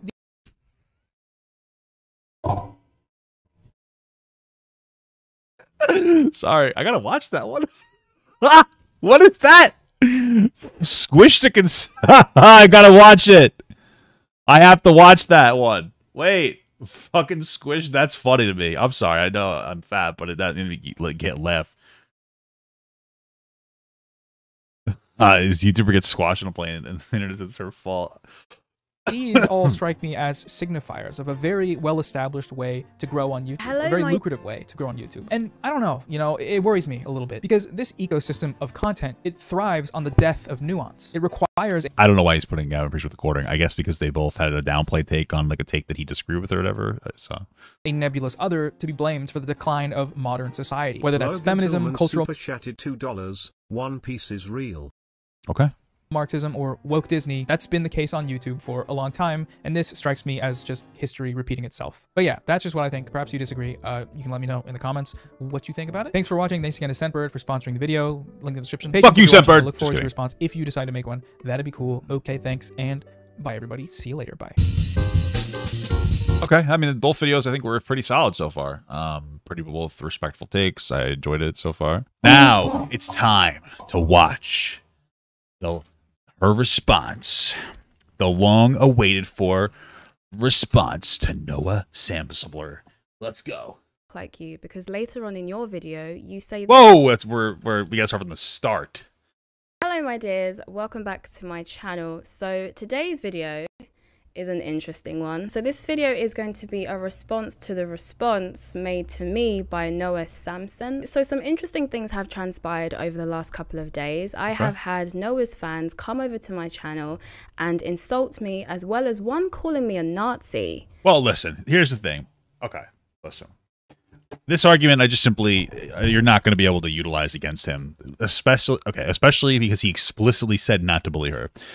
At least that's from what I remember. He was very adamant about how he just wants to have like a nice, normal, reasonable, respectful discourse, and I think he provided that. Sometimes your fans are just going to be animals, and you can only do the most that you can do to stop them. So him saying like, hey guys, don't bully this person, I think that's pretty much all he could really do, and I do respect him for that. So yeah, I don't think that this argument really reflects poorly on... I don't think that this argument reflects poorly on him. As I open up, I'm not gonna eat all this. Some of it though. Which was interesting. I have no idea what history book you had, but from the one that I had, black people were in the camps, not the ones guarding the camps. So I am confused as to how... Were black people in the camps? I didn't even know that.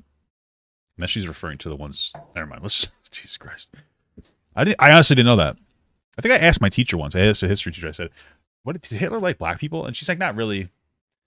But he disliked the Jews more. And she was a black history teacher. Forgot her name. Okay. I could be a Nazi. But anyways, I thought it'd be interesting for us to take a look at Noah's video to kind of understand why this has happened. So the video that Noah is responding to in his response to me is my Little Mermaid video. So let's begin. So in this video, Patience raises a number of points in support of her main thesis, that the backlash over Halle Bailey's casting as Ariel in the live-action Little Mermaid is, for the most part, justified. It's not motivated by racism, but by a number of valid reasons, which she goes on to outline. There are some people who believe that simply providing an explanation for something automatically means that you are justifying it, which is false. Just because I simply provide other explanations as to why people are upset with the race swap does not... Well, let's be real. Like, your video was a pretty active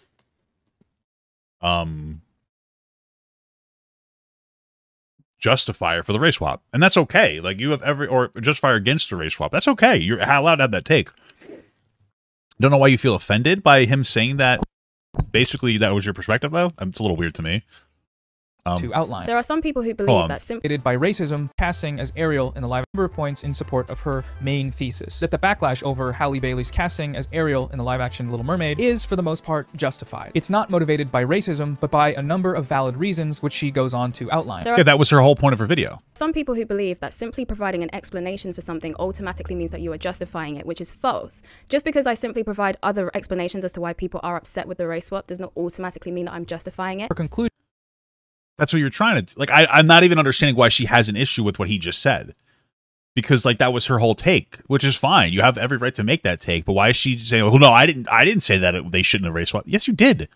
You're pretty explicit about it. At the end, you said to black people that they should hold Disney to a higher standard and say, stop race swapping and start making more characters. Like, you did say that. I don't understand. Why is she taking issue with that? Which is framed as a compromise of sorts, is that we need more standalone non-white stories instead of recasting white roles with non-white actors. Throughout this video, Patience describes how this controversy over race swapping is not getting the nuance it deserves. She laments the way that the mainstream discourse surrounding it is driven by those who are labeling everyone that disagrees. Yeah, sure, and I thought she made a decent point. As racist. One question that I think is important we ask here, though, is this what's really going on? And if it is, who is saying this? Who is labeling everyone as racist? That would be you, Noah, and also me. I am. So people who think like you, because I don't know. I watched Noah's video. He didn't really make that argument unless you have another thing to show me.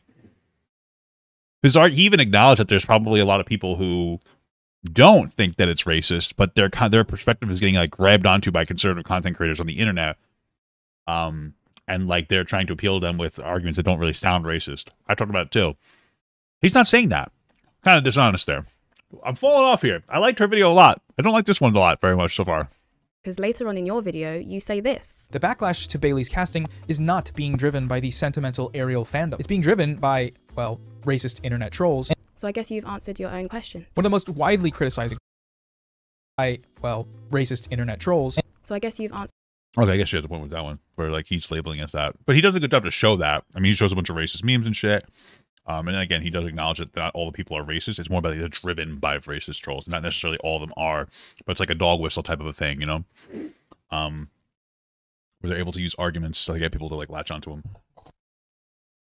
The arguments don't sound racist, and the people that are latching onto them aren't racist, but the content creator themselves may be racist. Answered your own question. One of the most widely criticized examples of the sort of racism here was when a Twitter account used artificial intelligence to make Halle Bailey white. They CGI whitewashed a clip from the trailer. Many celebrated the work, hyping up the possibility of this being done to the entire film. Truly wild stuff. The tweet reads, "Credits to our artificial intelligence scientist, 10 gazillion IQ. He fixed The Little Mermaid and turned the woke actor into a ginger white girl." Woke there is being used as a stand-in for black, which is a fairly common thing among the reactionary crowd. You know, if you're white, you're just white, but if you're not white, you're political, you're woke. Is that an American thing? Because when he said this, I was really confused, because he's basically essentially saying that woke means black, as if to say that woke is a synonym for black.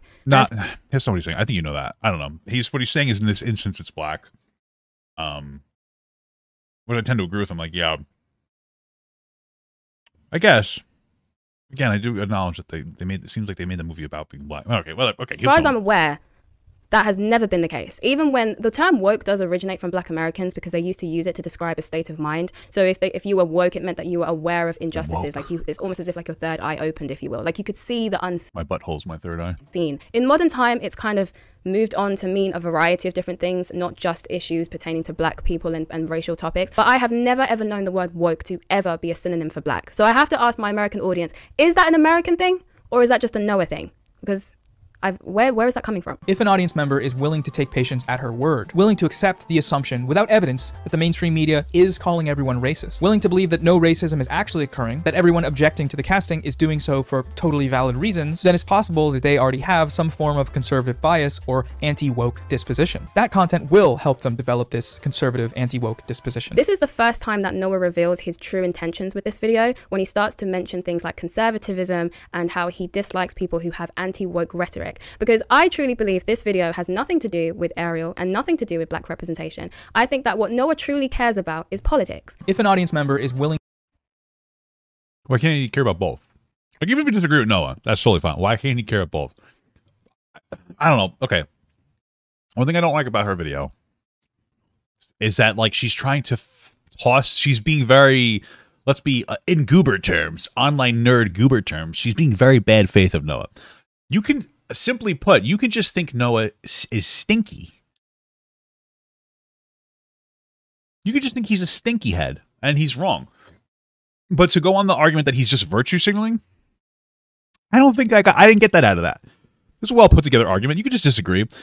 But the argument that like he doesn't really care about these issues, he's just virtue signaling, blah, blah, blah. It feels like you're just trying to say he's being dishonest. He could be wrong without being dishonest. In fact, most people who are, I would say, wrong are just honest people. And like, yeah, he cares about politics. He's a political content creator, but also he probably does care about black issues, you know. But like most progressive white people, he's probably afraid of black people too, but he just won't admit it. It's a little bit of a joke. It's a little true. Some people aren't. It's kind of true sometimes. I'm not saying it's him, but like, bro, it's true. Like, it's just a real thing, dude. To take Patience at her word, willing to accept the assumption without evidence that the mainstream media is calling everyone racist. Without evidence, you know, that's the key point to remember there. There's no evidence, even though I do show Trevor Noah at the beginning of my video saying that everyone who has an issue with it is racist. Not only that, everyone who has a smartphone... I'm going to rewatch that. Is that what he said? Because I remember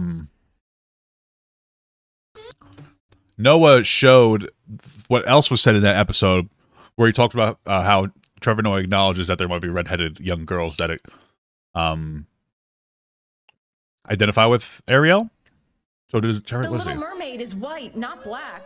Really, people? We're doing this again? Huh? She looks nothing like they both have the tail, huh? They both have the red. She looks nothing like her. How do I even know that she's a mermaid? Once again, a bunch of internet racists are upset that a fictional character is being played by a black person. And honestly, I don't know what the big deal is. Hello, darling. I guess he does make it a pretty standard. Okay, I guess she's right about that one. Sure, okay. phone and has social media would have seen the discourse that was happening around The Little Mermaid. And they know that the vast majority of people were saying that people were angry because they were racist. I don't understand why Noah's trying to gaslight me here and trying to say that that didn't happen. So none of you saw the people saying that the people who hate this race swap are racist. Personally, I didn't, because I don't care about the discourse about this fucking thing. I like these two content creators, actually, after watching them. I just don't give a fuck about the discourse about The Little Mermaid. I don't give a shit. None of you saw that? Because according to Noah, that didn't happen. And Noah, I would appreciate it if you would make up your mind, because in one breath you're saying that no one is accusing those who are outraged by this race swap of being racist, but yet simultaneously, remember, you said this? The backlash to Bailey's casting is not being driven by the sentimental Ariel fandom. It's being driven by, well, racist internet trolls. She does kind of get him there. He is saying that they all are all racists, I guess. Again, he does acknowledge at one point that there are a lot of people who aren't racist. In his defense, he says the word driven, right? The sentimental... Remember, you said this? The backlash to Bailey's casting is not being driven by the sentimental Ariel fan. So he's talking about the... So, okay. She might be right, but also, to give him some credibility or charitability, he's talking about it being driven, not who most of the people are, right? And he reinforces this point later on when he says that he understands there's a lot of people who aren't racist, but maybe they're like having their perspective driven by racists to think that this is a bigger deal than it is. So I don't think that he's saying everybody is racist. He's talking about the drive of the racism. They're two different, right? So I think, and I could be wrong, Noah Samsen here is saying these are the non-racists. Sorry, I swallowed a piece of bread. I breathed it in. And he didn't say the size of, let's say he's saying that these are the non-racists, and he didn't say the size of the driving party, but let's just say the driving party of racists is here, and they're able to, like, you know, some conservative content creators may be able to take this and like grab it like a crane from like a crane game and go like, oh, let me move you into position by saying something. So I'm racist, but The Little Mermaid is so illogical. It doesn't make any sense whatsoever to make her black. Because she's real. The mermaids are real, right? That's what they're not real. And if they were, they probably would be like a translucent skin, whatever the fuck. So yeah, to give him a little bit of charity there. I think that's what he was saying, but I could be wrong. And it's being driven. I feel like they're talking past each other. Some people are being racist. Some other. Yeah, I agree with that. By, well, racist internet trolls. I see a lot of myself in this video. In the past, I've made content that has relied on certain assumptions. Assumptions formed through my own bias towards leftist politics. Once things enter the political realm, as I feel that they have in this video, with it being a discussion of race and ethics and media, I feel like this kind of stuff is important. See, the thing is, Noah, you say that you see yourself in this because you used to have biases and you used to make assumptions, but you haven't remotely changed, because that's exactly what you've done within this video. You've assumed that my video She's really coming at this like super weirdly aggressive for some reason. I don't understand why. Political when it had absolutely no political intent whatsoever. I was simply a black woman talking about black representation and my issues that I have with the way that Hollywood chooses to go about it. I also decided to provide other explanations as to why people were having issues with this race swap, because interesting. Hold on. I gotta... However, I was simply a black woman talking about black representation and my issues that I have with the way that Hollywood chooses to go about it. I also decided to have biases and you used to make assumptions, but you haven't remotely changed, because that's exactly what you've done within this video. You've assumed that my video was political when it had absolutely no political intent whatsoever. I was simply a black woman talking about black representation and my issues that I have with the way that Hollywood chooses to go about it. Listen. She might have a little bit of a point there. Hold on. Okay, listen. First of all, I'm not saying that Noah Samsen's racist. What I am saying that it's possible that Noah, and I'm not saying this is what happened, just this is what she's saying, I think. It's possible that Noah saw a black person whose perspective may not align with the status quo, and he decided to maybe be a little bit more disproportionately policing of her actions because she's black. Now, I'm not saying that's what's happening, but it's possible. And it's also possible that he might have done that without like realizing it. I'm not saying it's happened, but that's how she feels. You know, and I kind of get what she's saying. I don't know if I agree with what she's saying, but I get where she's coming from. Okay. All right. I also decided to provide other explanations as to why people were having issues with this race swap, because there was a lot of animosity. I'm trying to see if he talks about any of like the, because he does centralize his perspective around hers instead of like another conservative content creator. It's also, but you know what's also possible? That he saw a rising content creator that's blowing up in views like 20K, 30K a month, and he's like, I want to jump on and make a video about her before she blows up. That's actually possible, because in the beginning of his video, he kind of goes on a tangent about that. So that's possible too. I'm just trying to explore it. That's also possible. He might just be like, oh, this is a content creator who's going to blow up, and I want to disagree with her perspective. I can see why she feels that way regardless, though. Did I ever see this message? Keith super chatted $1.99. Papa, I love the new beard. Thanks, bro. And a lot of divisions and polarizations because of this, and I felt as though it would be good to also provide people a different perspective as to why people might be upset with this race swap. You are viewing my video with assumptions based on Steve became a member. Hey, thank you so much for the membership, brother. Your biased American political lens. Race is a lot more of a political subject for you guys in America. Yes, race pops up in some of our political discussions, but we are nowhere near as political around the topic of race as Americans are. Because in America, race is so political to the point where your politicians feel comfortable to say things like this. You got more questions, but I tell you, if you have a problem figuring out whether you're for me or Trump, then you ain't black. My video on aerial fucking based, Biden. Based. and the race swap was not political, but you have interpreted it as political because of your own. Is that clout chasing, that he might have looked at somebody who's like growing and said, I want to make a video about her? No. Like, yes and no. People who talk about clout chasing. Okay. So technically, every time I make a video, anytime anybody makes a video, you're looking for clout. You want to get views and you want to get attention. You want to make money, obviously. For clout chasing, though, generally, clout chasing generally refers to when you're being dishonest about something. Right? Just for like attention. So. Biden clip is based as fuck, bro. It's based as hell. Cultural differences and your own political biases. The video is whitewashing, not just a character. You might be right here. I don't know how like race motivated shit is in England or Europe or Fakesville. I don't fucking know what their place is called. Place is shit anyway. America's #1. But a real human being, the actor playing the character. Making a real black human being white and then saying that by doing this, you're fixing them is racist. Yes, that he might be right about that, you know. Yeah, that is a racist thing to do. Sorry to break it to you this way, but I don't know what else to call it, you know? So to return to this idea of bias, does Patience engage with any of these examples of racism in her video? No, she doesn't. That I can give him. I do think that's a valid criticism. I definitely did not spend enough time, or any time, to be honest, really addressing the racism backlash that had also occurred. And there is... I believe that, because I believe that. That's what I said. He was like, he brought up the idea that maybe she ignored it, but maybe she just didn't see it. Like I said, I feel like the topic, it's not like a huge... I didn't see any of that either, so...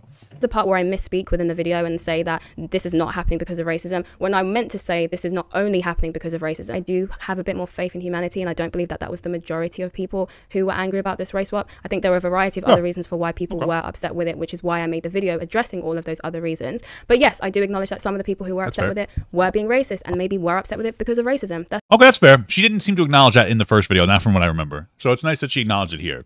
So it does seem like his call out did have a positive outcome. That's a valid point, and that's a valid criticism. I do take that criticism because I think that's valid. Her channel is clearly centered around a lot of political topics. It feels disingenuous if it's on a political card. Let's see. Not the astrology one. Oh, well. There's a literal political video. Why people are leaving the political left. That's political. The cancellation is probably... Yeah, she seems like... She's a political channel. But... So I think that she's wrong about that assertion. But again, politics might just mean something different in that fucking backwards shithole England or whatever she's from. No, but in like Europe, I think that she lives in like the UK, or is that a thing anymore? You get what I'm saying? It seems like maybe politics are different there. I don't really know. Speaks to the notion that this casting decision is erasing redhead representation. But disgruntled redheads aren't the ones driving this backlash. Sure. Conservative influencers are. There we go again, mentioning the conservatives. But he's right about that one. Like, first of all, it is conservatives who are mostly against it. Second of all, it is 100% of conservatives who are driving it. They're driving the car. They're driving the truck with all the haul back there of people who maybe are probably not racist. That's what he's saying. And I don't know if she's Like, maybe she's just missing that. Keep a count. I'm not going to allow people to not notice it. Pay attention to how many times he mentions conservatives and right-wing people in this video. As I said, why does it matter? He's right about that. Said my video was not intended to be political. And as I am the creator... I don't know. I think it might have been. I think it was intended to be somewhat political. It's talking about a political topic, even if you weren't trying to be political. Or like, okay, let's say she's not trying to be political. She just wanted to talk about a topic and her, like, real world, like, normal person perspective on it. That's probably true. But, like, it is a very political topic because political figures have grabbed onto the topic. Of the video, I know what my intentions were. And my video doesn't... And, like, you knew that because the first person you showed was Trevor Noah. The Daily Show is a literal political comedy show. Especially if you know about it from, like, the Jon Stewart era, the best era. Whitewash Trevor Noah. Back to Jon Stewart, please. Suddenly become political just because an American tells me it is. So Noah makes references to conservative commentators who have also referenced the race swap or have referenced the red hair issue. Personally, I was not aware of that. The first time I was made aware of the weird thing that was happening between black representation and redheads was from Young Ripper 59, who has made several videos on this topic. And another thing I really... Is he redhead? Black representation and redheads was from Young Ripper 59, who has made several videos on this topic. And another thing I really respect about Young Ripper 59 is that he doesn't just complain about how much he dislikes race swap. Problems super chatted $5.03. Papa, I'm eating hot dogs and prepping for DF. When are you gonna get on the WoW bandwagon again? Well, I'm gonna probably play tomorrow, but I will say, brother, I know you've been a follower for a long time, but I have to ask you if you could change your name, because I think that Nick Has Problems comes when you read it, especially since it's N-I-K instead of N-I-C-K. It comes off as maybe trying to be a little sussy. Nikas Problems super chatted $2.01. Papa, play WoW. Okay, I probably will. But you know, if you could change your name, I would appreciate it, because it just sounds like, you know what it sounds like, bro. You know what I mean? I'm just saying.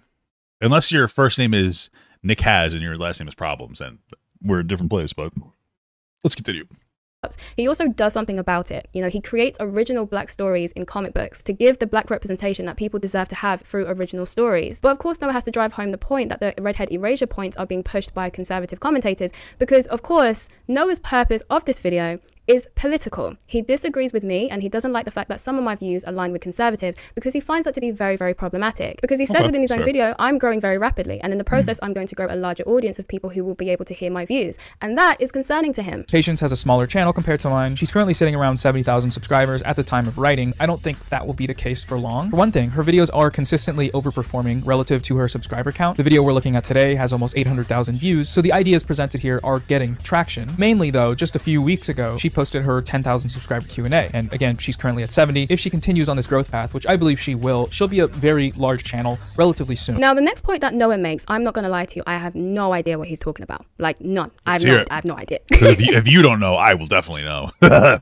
I have watched it so many times trying to decipher what the hell he's talking about, and I've got nothing. I've got nothing. Sure. So to give you a bit of context, because I will be cutting out all the parts where I'm speaking, because you've all watched my video, so you know what I said. But to give you some context, he's responding to the part where I say in my video that what Hollywood is doing with these race swaps is lazy pandering to a black audience. And so this is his response to me making that statement. Performative pandering doesn't really work if you make your characters Aryan. If anything, the racist people we looked at earlier would love that. What? Doesn't really work if you make your characters Aryan. If anything, the racist people we looked at earlier would love that. They used artificial intelligence to fix a real black actor by making her white. So like, why stop at the skin? Make her blonde, make her eyes blue while you're at it. Tattoo a swastika onto the frog. So I think he was talking about being blonde. I mean, I feel like he didn't play enough of that clip. I don't know if he did it on purpose or not. I think he was talking about them being blonde. And something to do with them being blonde and like, or I don't even fucking remember, bro. I don't think you showed enough of that. Anyone know what he's talking about? I don't think you showed enough of it. Anyone? Yes? No? Anyone? Because I have no idea what he's talking about. He's talking about an Aryan race, SWAT stickers, blue eyes. No idea. No idea what he's talking about. I had to have my sister listen to this point because hey everybody. I thought maybe I was the one that was... Welcome back to the channel. Today's video is a repeat.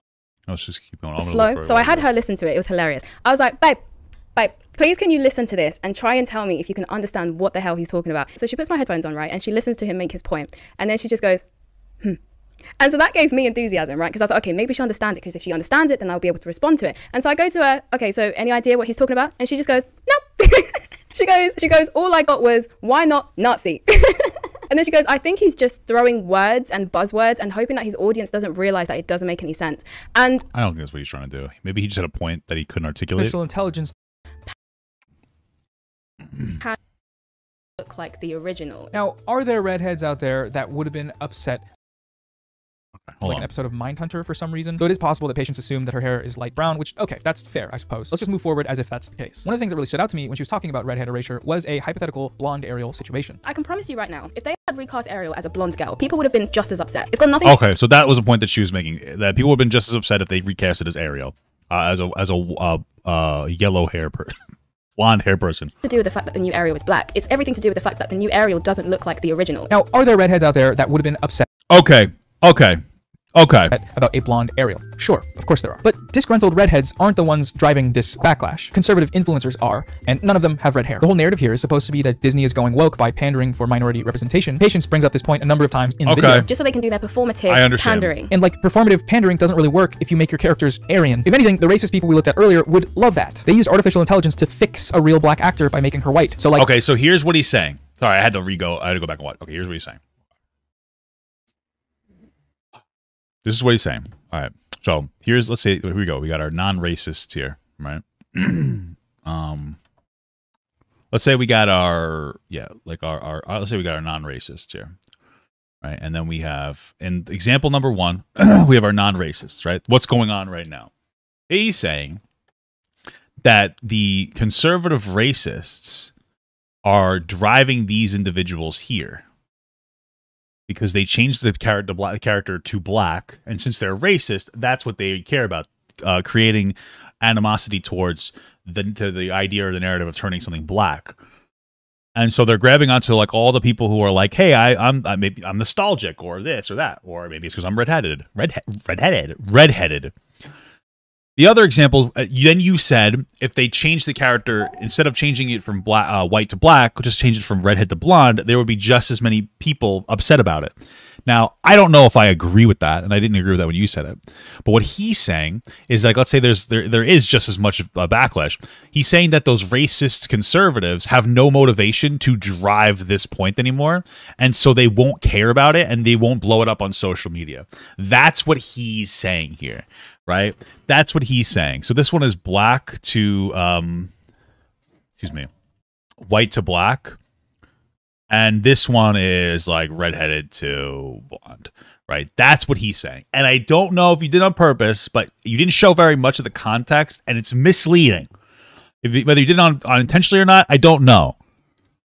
Sounds like you didn't do it intentionally. You're saying that you didn't really get it. You asked a bunch of people, but that's what it sounds like he's trying to say, which he probably is correct, I would say. So even if there was just as much backlash or just as many people that were upset, it wouldn't have been driven by some racist conservatives, not all of them, because there wouldn't be the race aspect of there, that they wouldn't be wanting to dog whistle the racism. That's what he's trying to say. At this point, I have to agree with that because I have no idea what he's talking about. But what I do know is that it has absolutely zero relevance to my video or anything that... It has some... It doesn't have any relevance to your perspective necessarily. I don't think that this woman is like conservative. I think that she just aligns with being conservative. I don't think that she's at like the point where she's just trying to pander conservatives. I don't know enough about her content. We'll see though. I said he put a SWAT sticker on Sebastian, which I personally found to be highly disrespectful. Okay, we stand Sebastian on this channel. That was very rude. Also, he calls Sebastian a frog. Sebastian is a crab, Noah. Don't misspecies him. Ooh, but at the same I'm seeing a little love interest spark here. time, at least we get some insight into what may have influenced some of his subscribers to come over to my page and call me a Nazi. Like, at least now we know where that reference came from. The hair isn't the problem. The problem is race. It's the perceived threat against the preservation of whiteness. And what I find especially odd here is this insinuation that redhead representation is somehow more important than... That's a good point, Mr. Beard. All he's saying is that racists wouldn't care if she was blonde. Okay. Well, I made it more complicated in my explanation. How do you feel about that? Black representation. And no, Patience doesn't ever say this outright, and I don't think she'd necessarily agree with it on its own. However, is that not the implication here? So a straw man has now entered the chat. Isn't the problem. The problem is race. It's the perceived threat against the preservation of whiteness. And what I find especially odd here is this insinuation that redhead representation is somehow more important than black representation. And no, Patience doesn't ever say this outright, and I don't think she'd necessarily agree with it on its own. However, is that not the implication here? So a straw... I guess. Okay. All right. Okay. I can see what she's going to have an issue with this one for. Okay. So Noah's looking at it as if, hey, listen, they're changing a redhead to a black person or something. I know that she's still redheaded, but we already talked about that. About how, like, you know, there's not really natural black redheads, so people wouldn't identify with the character. So Noah interprets this as, like, you're trying to say that redhead representation is more important than black representation. But that's not what I don't think that's what she's saying. I think she's just saying don't change the race of the character. Fundamentally, that it's lazy, so it's stupid. I don't think it's as deep. I don't think that she thinks that. Straw Man has now entered the chat. So this is the part of the video where Noah accuses me of saying or implying that redhead representation is more important than black representation. In his defense, he did say that you wouldn't agree with that concept on its own. So I interpret that, and maybe I'm just wrong, as him saying that, like, you didn't think that you were saying that, but you were. I don't think that you were saying that, but I get what he's saying, though. Which is very odd, considering in my video I clearly said that we should keep the redhead representation that redheads already have and just simply create new black representation through original stories rather than race swapping. So if I'm saying, frankly, I think that what is more important than, like, redhead representation or black representation is we need to make more female characters with big fat titties, as long as they're of consensual age. That's what I think. I think we're focusing on the wrong thing. Who gives a fuck about redheads or black people or whatever, as long as they got big fat titties? You know what? I disagree with that. Who cares about their bigness or their fatness or their titties? As long as they have titties. We gotta stop body shaming here. As long as they're consensual age adults, show me some more titties. We don't have enough of that. We need more titties. We need more titties, bro. Keep the redhead representation that exists and create new representation for black people. Surely that would imply that I think they're both important. I don't place one as being more important than the other because I'm advocating for us to have both. But like I said in the previous video, these all-inclusive types, they don't actually want inclusivity because they rarely want things. Oh, that's a good point. That's a good point, Mr. Beard. He says, to be charitable to her, I don't think that she would approve of changing black characters to white redheads either. True. More so asking for things to be taken away and replaced. Redheads make up 1 to 2% of the population, less than 1/10 of the black American population. Statistically speaking, they've actually been overrepresented in much of the media over the years. And if we contrast that with the historical underrepresentation of black people in Hollywood roles by way of racist exclusion, the countless examples of Hollywood's whitewashing of non-white characters, and blackface, of course, there's that, justifying the backlash here in the name of representation doesn't make any sense. The only point in Noah's video that was valid was me not acknowledging the racism aspect a bit more. Everything else past this point is I'm just gonna say that was a pretty big part of it. I think that was a pretty good part of it. That was a good call out. Like that, like you didn't really acknowledge the racism aspect of it at all. I think that was a little bit misplaced. We've all been there before, bro. We all make mistakes. Especially since she just seems like a normal person on the internet that, like, isn't fucking terminally online and wouldn't think of all, like, the 17,000 different things you need to think about. Because that's true. That happens. I was that person, too. I didn't know what the fuck. There's so many things to consider in the internet. There's so many different people on here. It's annoying. I wish just go back to the days where we used to just be really toxic to each other online through online video games. That's what I miss. Now you gotta be like, oh, you gotta be nice to you. Ugh. Cringe. Am I right? But I think that was a pretty good criticism of it. That's probably the biggest and most important criticism of it. It's just downhill, to be honest. Noah just starts making up his own arguments and arguing against his own arguments. At this point, I don't even know if we're even talking about my video anymore. This whole entire point that he's just made is based on the premise that I believe that redhead representation is more important than black representation, which are not views that I hold, nor are they views that I expressed in my videos. Bro. That is a view that Noah literally made up, and now he's counteracting his own point that he just created. And I also find it bizarre how Noah basically says that the fact that black Americans have been underrepresented in the media is the reason why these race swaps are good. Is very bizarre to me, because if you want... I think that was a good argument. Like, yeah, there's been a lot of not even just underrepresented black people in the media, that there's been like a lot of like black or people of color BIPOC characters being played by white people. You know what I mean? To make the argument that black Americans have been historically underrepresented within the media and that they should have more representation, I think that's a fair argument to make. But my question is, how does that justify race swaps? Why is that a justification for race swaps? You can't really seriously be asking that question, right? I think it's perfectly fine to say I don't like race swaps because I feel like it's lazy and you want new characters to be created. Fair enough. But you know that like it just pushes more black representation into the media forefront. Like that's the argument to it. Like there is a very simple, clear, logical argument to race swapping characters. You know, at least from white to something else, right?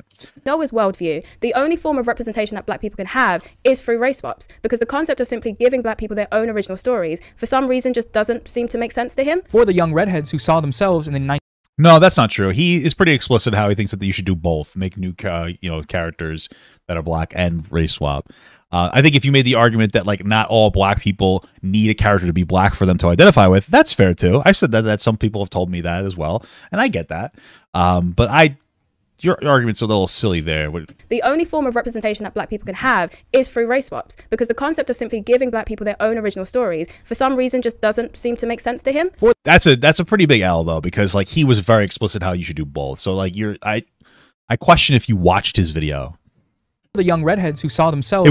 See, this is one of the things people like to be like, oh, Papa, why do you do reactions? They're lazy to this. You're right, they are. I'm not going to lie about that. Obviously, it's really. But one of the things is that like if she had watched the video, if she had fully watched through the video live, she would have had to acknowledge him saying that.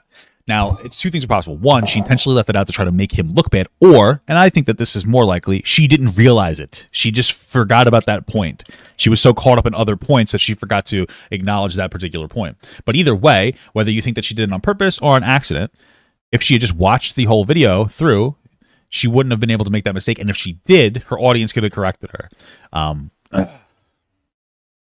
Play the fucking video. I pressed the play button. In the 1989 Ariel, Bailey has red hair too. Can they not see themselves represented in this new Ariel? Or does she need to be white for that to happen? And if she does, that's like a great opportunity for us to look inward and try and understand what that is. The argument that Noah's trying to build here is that I have a weird high value placed on whiteness, as if Ariel's whiteness is what's important here, which is false. What's important about Ariel looking the way she does is not because she's white, but simply because she's always looked like that. It's about simply keeping a character as they were in their original form.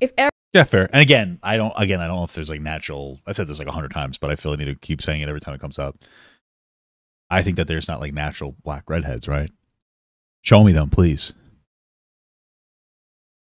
Please show me. Ariel was Asian and they were changing her into a different race, it would still be the same problem because you're taking her away from her original form. The second major point that Patience raises in defense of the backlash over this casting is that of sentimentality. Humans are sentimental creatures, she says, and we don't appreciate it when our art and characters are changed to be different from how we remember them. And sure, these are all things that happen, right? Fandom backlash is fairly common, and the examples she gives are indicative of the types of attachments that we form to the characters that we enjoy. However, I feel like these examples don't really track here. For one thing, similarly to the redhead erasure point, you would think from watching Noah's video that my entire video was just about redhead erasure, when that was only 2 minutes out of the entire 15-minute long video that I actually created. The parts that I spent the most time talking about, he addresses within 10 seconds. Like I say the biggest issue is that, like, yeah, there are people who just like nostalgic things and don't want them to change. Old people are annoying, right? It's very hyper-focused on that redhead point for some reason. For some reason, Noah decided to make that one of the centerpieces in his 30-minute long video about me. The backlash to Bailey's casting is not being driven by the sentimental Ariel fandom. It's being driven by, well, racist internet trolls. And who is saying this? Who is labeling everyone as racist? It's being driven by, well, racist internet trolls and amplified by conservative influencer. Again, you're not catching him on anything here, right? You're not. For some reason, Noah is not being driven by the sentimental Ariel fandom. It's being video about me. The backlash to Bailey's casting is not being driven by the sentimental Ariel fandom. It's being driven by, well, racist internet trolls. And who is saying this? Who is labeling everyone as racist? It's being driven by I don't think that she gets it. Like, you're not understanding. He's saying driven by, not all of, right? He's saying that racists are driving the movement, not that they are, all the people are racist. Does that make sense? Right? Yeah. Well, racist internet trolls and amplified by conservative influencer. You should be emphasizing the amplified and the driven by compared to the most of them are racist or not, you know what I mean? Back to the conservatives again. Noah loves to talk about those conservatives. And yeah, now he's simply painting it as if the only people who have an issue with this were conservatives, completely dismissing the countless black content creators who also express having an issue with this. In Noah's video, he provides one example of a She turned completely black. What the fuck's going on here? Hey, Papa, got first time catching you live. Just wanted to say I love you. Do I listen to your segments while I'm doing chores? Oh, cool. I appreciate that, Marley Mermaids. Black content creator who agrees with his views. And what I find interesting about that Noah's video is completely dismissing the countless black content creators who also expressed having an issue with this. In Noah's video, he provides one example of a black content creator who agrees with his views. And what I find interesting about that, Noah, is whilst you were searching for black content creators who agree with you, well, I think that he's friends with that person. I think I might remember him being friends with that person. I could be wrong.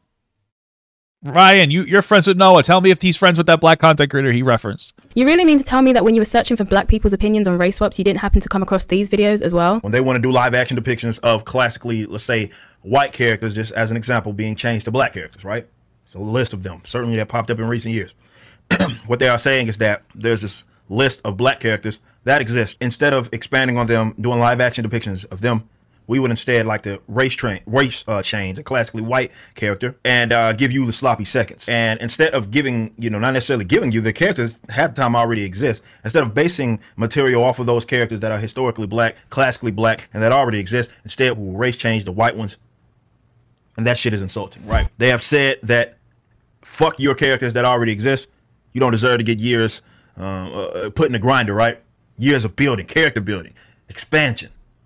Instead of doing that, we'll just give you a hand-me-down, right? It's troublesome. I think that yeah, you're pretty sure he said pretty sure. Okay, yeah. So Ryan, I think, confirmed that they are friends. So I think one thing is like they're friends, and then also he likes the content creator, and you seem to like these content creators because you guys, like Noah and his friend align similarly, and then you and these guys seem to align similarly, and that's where we're at. To me that we have yet again another race swap that seems, at least at this point, yo, this is pretty cool. What's going on? What movie is this? Utterly unnecessary. Is that a racist thing that they were showing on the screen? I don't know. Military might displayed through expansion and conquest, scientific exploration, political intrigue, court antics, and family drama ready-made for film or television. But we know the reality is that for many in Hollywood especially, they aren't going to dive into history that deeply for originality or the unknown. Despite most of us yeah, okay, I get that argument. It's like, why not, like she said, then the Xina, I don't know, right? She said that they should dive into it and do like some like lore from like African or Caribbean cultures, I believe they said. You should dive into there and do more with that, and that Hollywood's not doing it because it's lazy. I think part of it's laziness. I think part of it is an apprehensiveness to go engage in something new because they may not get a return on their investment. I know that sounds silly, but with the profit motive, it seems like nowadays, okay, this is what it was. I remember the argument finally because I said it the wrong way. The argument is the reason why Hollywood doesn't do so many like crazy new things anymore is because there's no more DVD sales to make up the difference, right? Back in the day, you would go and you would fucking, make some crazy ass movie and then people go to the theaters to see it. It wasn't as available to their home.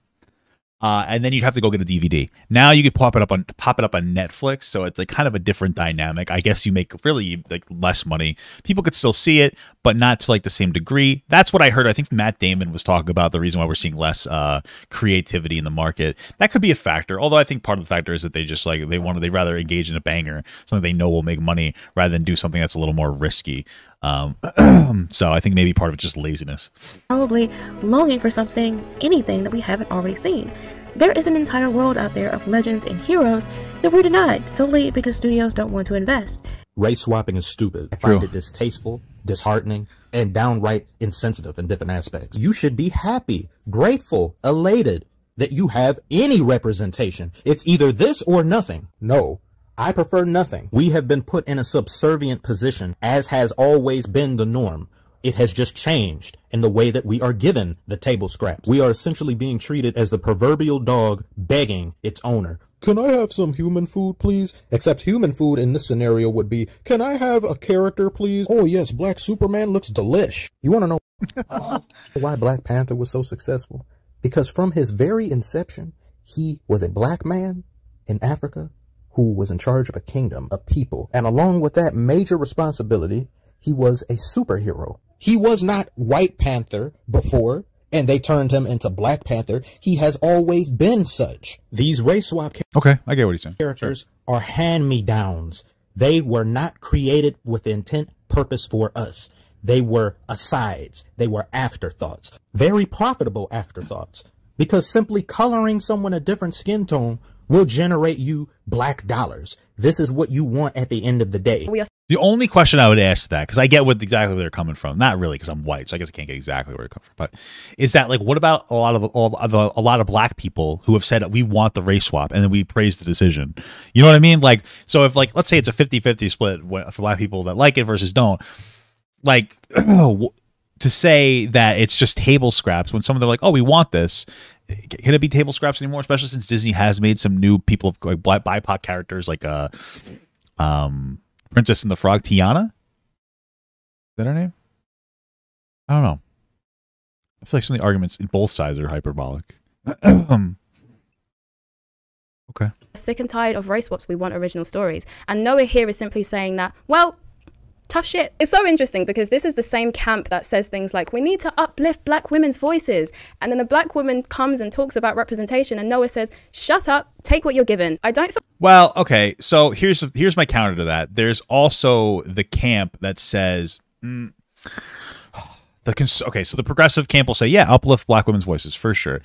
And then the conservative camp, which you'd align with a little more, will say, stop engaging in identity politics. And that's what you're doing right now by saying that, like, he should be aligning with this idea of just because you're black, he should agree with you. So, like, if anything, if he just agreed with you just because you were black, that would be racist. He's disagreeing with you because you're black. Now, if his motivation is disagreeing with you because you're black and you should have a particular perspective, then you can get him on that. But I don't know if he's doing that. I think he sees that you're a rising content creator. I don't really know. I feel like some of these arguments are just like a little bad faith kind of thing. Yeah. I feel very uplifted, Noah. But from here, it seems that this appeal to sentiment... Do Spanish or Native Americans ask for race swapping? That's a good question, actually. I don't know. I never thought of it like that. Have they been? Didn't they race swap like one character to Hispanic? I don't really know. But that's a good question. I don't know. Mentality is being utilized by these trolls and right-wing culture war manufacturers. So Patience's conclusion in this video is that instead of race swapping... Yeah, but Noah's on the left. Why isn't he doing it? But that's one of the criticisms of being on the left. So if he did do that, he would be a bad person. Like, you don't want to be the person that just thinks that we should uplift every black person's voice just because they're black. Like, that's racist. That's pandering. That would be... So, like, him not doing that, you can't criticize him for not doing a bad thing, right? These characters, we need more black stories. Stop the pandering remakes and make new, good, non-white centered stories instead. This is by far the best reason one could give for disagreeing with Bailey's casting. It's the most popular reason, found in plenty of other YouTube videos and many comment sections. And it's also, I think, profoundly unconvincing. When I tell you, when I first watched that part, I died. Profoundly unconvincing. Oh, I'm so sorry, Noah. I didn't realize that I had to convince you about my feelings about my representation. I take it so personal, but okay. Superiority complex is wild. Why is it a superiority complex? The fact that you could say, like, why is it unconvincing is fine, but why do you think he has a superiority complex? I have to, like, maybe this is because she's newer to the field. Like, you know, you're a content creator and you're saying things into the open, and then other content creators might look at it and be like, hey, I agree or I disagree with that. I don't think that he's having a superiority complex. I think that he's just not convinced by that argument. Now, you could say that he's wrong, and that's fine. But this is kind of like the YouTube sphere, the commentary YouTube sphere. And maybe she's just not used to engaging with it. That makes sense because she's blown up pretty quick. Like, Noah, who gave you the authority to tell me how I should feel about my representation? And who told you that you have the authority to decide whether or not you're convinced about my feelings about... Well, he has the authority to decide whether he's convinced on your feelings because he's himself. So, like, that's a little bit of a weird question you're asking here. About my representation. Why do I need to convince you? Why do you need to be convinced about how I feel about black representation? It's just, I can't wrap my head around it. It's like, imagine going to your friend and being like, you know that thing you said to me the other day? It actually kind of hurt my feelings. And then they turn around and go, unconvinced. Noah, I think you might need... I think he's unconvinced of the general argument that you should just create new characters instead of just do both. He's just saying that you should do both. He's not saying that you should do one or the other, right? That's what he's trying to say. Because I watched his video. So. To look inward. To understand where you got your superiority complex from. Where you think that sense of authority came from. That you think you have the right to tell a black woman how she feels about black female representation. Where does... I'm white, bro. I can tell anybody to do whatever the fuck I want, baby. Because I'm fucking white. All right? I'm white, and I'm conveniently wearing all white today. Except for my pants. They're black. But I'm sitting on my black pants. Shorts. Basketball shorts. Damn, that comes off even more racist. Black basketball shorts. Fuck. And I'm barefoot. And my floors are brown. I don't know. How about that?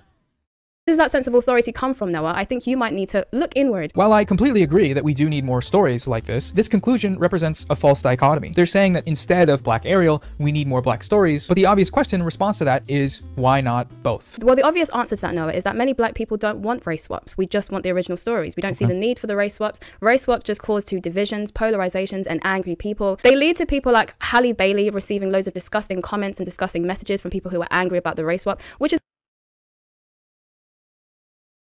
I don't think you could say that. Hold on. Like Halle Bailey receiving loads of disgusting comments and disgusting messages from people who are angry about the race swap. So Halle Bailey is Black, right? And she decided to do the movie, which means that she's on board with race swapping. And so now you're blaming the hatred she's getting, not on the people giving the hatred, but on the people who don't agree with who do agree with the swapping. That doesn't make any sense to me. What you're saying is bizarre. Those people don't have to be fucking rabid animals yelling at her for being an actress. They are, you know what I mean? It is a weird kind of like a victim blamey argument, right? Like that doesn't really make sense. Which is completely unnecessary and would have been completely avoided had Disney just simply done an original story. Or if those people simply were more respectful about their disagreements and didn't bombard her with hate messages because they're anonymous pieces of shit online. Because the thing is, when you race swap, you piss people off and people retaliate in disgusting ways. And I don't like this argument fundamentally. Okay. As someone who's spoken so much about racism, I imagine that you care about racism. So I can't imagine why you would support a practice that encourages people to become angry and retaliate in racist ways.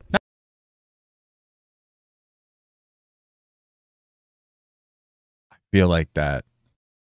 So I just don't like that argument. That feels like you're saying that their racism is kind of justified because you made the racist angry. I don't think that's a good argument, girl. That's a little bit of a sussy argument there. Not even patients necessarily, right? But any of these media people, the primary sources of this backlash, are we really supposed to believe that they care about Black stories? I think, and maybe this is just a hot take, but I think they don't care. They don't care at all, not one bit. And the reason for that is, well, the only time they seem to talk about it is when the sanctity of white characters is being threatened by wokeness. So to be explicitly clear, he's talking about people driving the movement right now, like the conservatives. He's saying those conservatives are racist.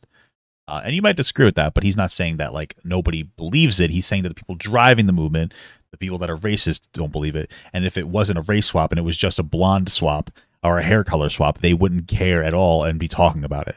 That's what they're saying. Wokeness being, again, Black people, Black actors. That's what they mean when they say it. And this whole idea that woke equals Black, like where did you get that from? Like where did you learn that from? This is the thing, right? There's this like thing that people say. No, okay. He's saying that in his eyes, those racist conservative content creators are using the word woke instead of just saying Black because they so that it doesn't sound as racist. He's saying that it's a dog whistle, that they're saying we're going to get rid of this woke ideology.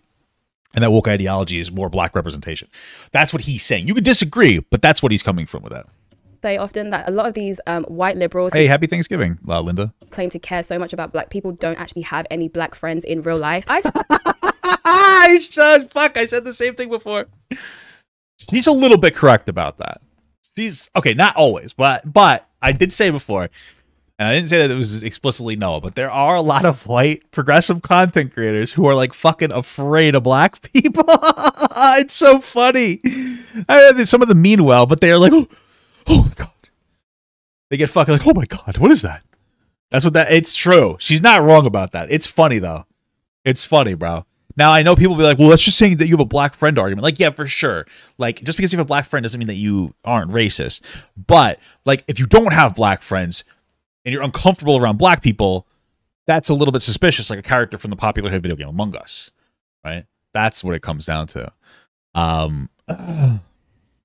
So, yeah. I struggle to believe Noah has any Black friends in his real personal life, and he's still walking around thinking that the word woke means Black. Like, but he does seem to have some Black friends on the internet, though. So I'll give him that. Full Zero F Pestilence super chatted $1.99. Say $2. Daddy, bro. try out ESO and revisit Glenn. I'll just run. Maybe. I told you 1 million subs, bro. Said King super chatted $10. I agree with Noah if they did it like Spider-Man, where there are different versions of the same character, just in some context where it makes sense. Because it's a spin on the original character. I hear what you're saying.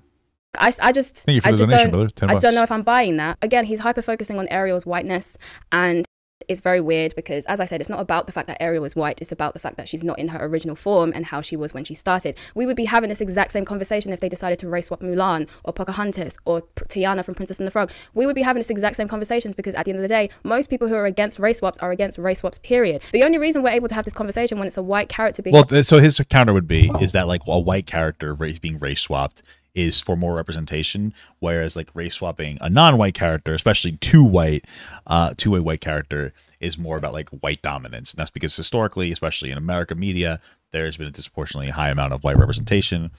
That's would be his argument. Race swapped is, which I agree with that. Like, yeah, he makes sense because only the white characters get race swapped. So inevitably, yeah, because you know we don't need any more white people. You know, when they are the only, like, it's one of those things. And he brought up his like the black content creator friend that said it, right? So it makes it more valid. No, but he brought that person up. And he was like, when you change whiteness, like, okay, I don't know. See, that's the thing. I don't know. Because the argument's like, if I look at a white character, I've never identified with them because they're white, or the character's whiteness isn't part of their, like, relevant to their story, which isn't always true, though. It can be. I don't know. I just don't know as for me personally, on a personal note, I've identified with, like, characters before, and they probably were white, but I wonder if I would have identified with them as much if they weren't white. I don't even know. I feel like sometimes this gets, like, a little too fucking woke. You know what I mean? I don't know. One's getting race swapped. Every conversation we have around race swapping is inevitably going to be about white characters. What's really wild about this point to me is the assumption that the people celebrating more black representation in media, like Bailey playing Ariel, aren't also advocating for more standalone black stories. That there are droves of black people who want representation at the expense of new original stories. I would love to see these original stories that Disney has on their hard drive, considering the... What about Tiana, right? The Princess and the Frog. She brought them up. Didn't she bring up a bunch of stories that were created by BIPOC characters or whatever? And she's like, do more of this. Don't do that. Like, didn't she bring that up? The last time we saw a black Disney princess was in 2009.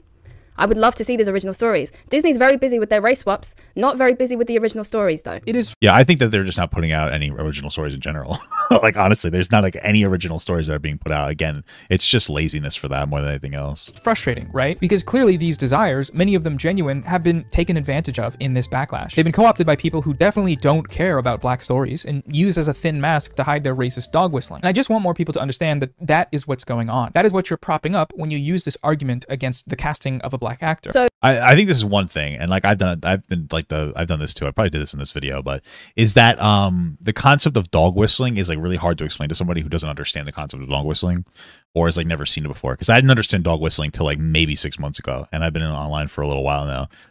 It's something that's like hard to understand, but it's just the concept of saying something that sounds not racist but can be interpreted as racist as well as not racist, kind of a thing.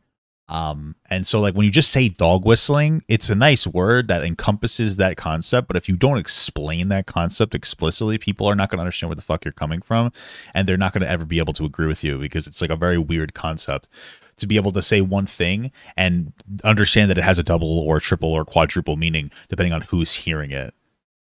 She is doing the Pogger face, I guess. Yeah, sure. Play the game. So So are we just supposed to just not talk about our issues?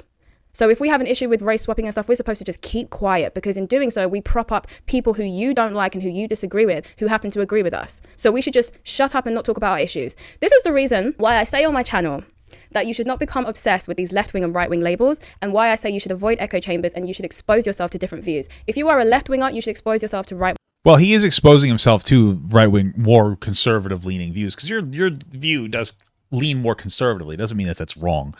So like your argument that you need to expose yourself to more people like that, I mean, that's what he's doing here by engaging with you. So views. If you are a right winger, you should expose yourself to left wing views for a number of reasons. The first reason is if you don't, you become like Noah. Noah is so far gone with his far left ideologies that he now does not care about having actual conversations. All he cares about is winning. That is.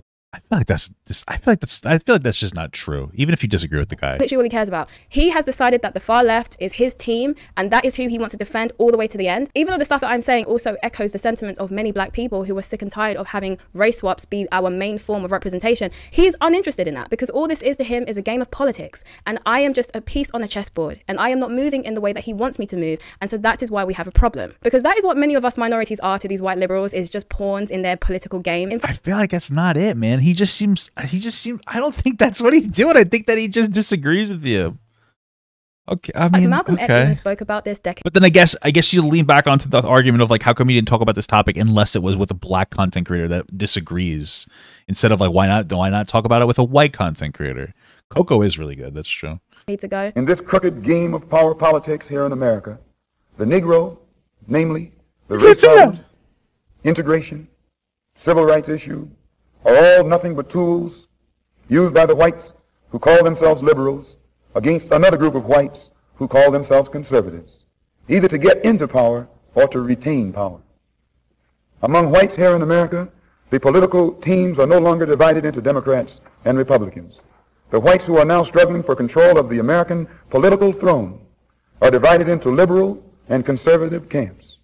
The white liberals from both parties cross party lines to work together toward the same goal, and white conservatives from both parties do likewise. The white liberal differs from the white conservative only in one way. The liberal is more deceitful, more hypocritical than the conservative. Both want power, but the white liberal is the one who has perfected the art of posing as the Negro's friend and benefactor. And by winning the friendship and support of the Negro, the white liberal is able... Gerardo Avila super chatted $5. Oh my God. Answer the question, Papa. Do you have black friends? So raised eyebrow. it's a funny question, bro. I do have black friends, but the thing is if I start listing off the name of the black people that I'm friends with or friendly with, all of a sudden now it comes off as if I just have black friends, so that I can say I have black friends. You understand, like the precarious situation that you've put me into right now. Yeah, I've got my friend. You know, I start railing off black friend names. You know what I'm saying? Now all of a sudden it's like, whoa, well, I can't win. I don't win. I don't get to win in this fucking situation. Okay? I don't win when you ask me that question. Name one? No! Because it comes off as weird. I'll name one. Acrello. He's a friend of mine. That's it. She didn't even said that. By the way, check out Acrello's content now that we're here, because he's got some good stuff. Became a member. TikTok. Check out Acrello's content, guys. Thank you for the membership, Brianna B24 for the small guy. But also, here you go. There you go. Check him out. There we go. It would be so awesome. It would be so cool. Am I going to get DMC'd on that? All right, let's get back to it. Able to use the Negro as a pawn or a weapon in this political football game that is constantly raging between the white liberals and the white conservatives. The American Negro is nothing but a political football. And the white liberals control this ball through tricks or tokenism. True. False promises of integration speaking facts, and brother. Civil rights. In this game of deceiving and using the American Negro, the white liberals have complete cooperation of the Negro civil rights leader, who sell our people out for a few crumbs of token recognition, token gains, token progress. I haven't talked to Blackbird in a while. I think he got banned off of TikTok and he kind of just like disappeared. This is such a problem among a lot of white liberals that there's even memes about it. Aber and Preach have even spoken about it. What you're saying to me is... the H3 Hassan thing. Woo! I don't understand basically what's going on in this situation. True.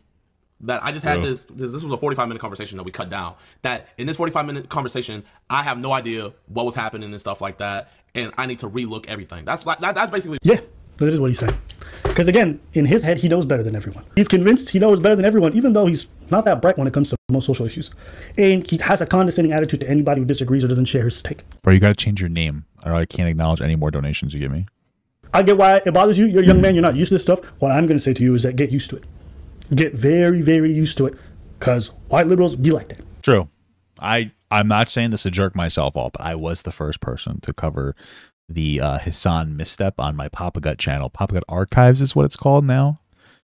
I'm not trying to be that guy, but I saw that and people asked me to watch it, and I covered it first. Okay? Or anybody else. It doesn't really matter, but it is true. I was at least the fattest person to cover it first now.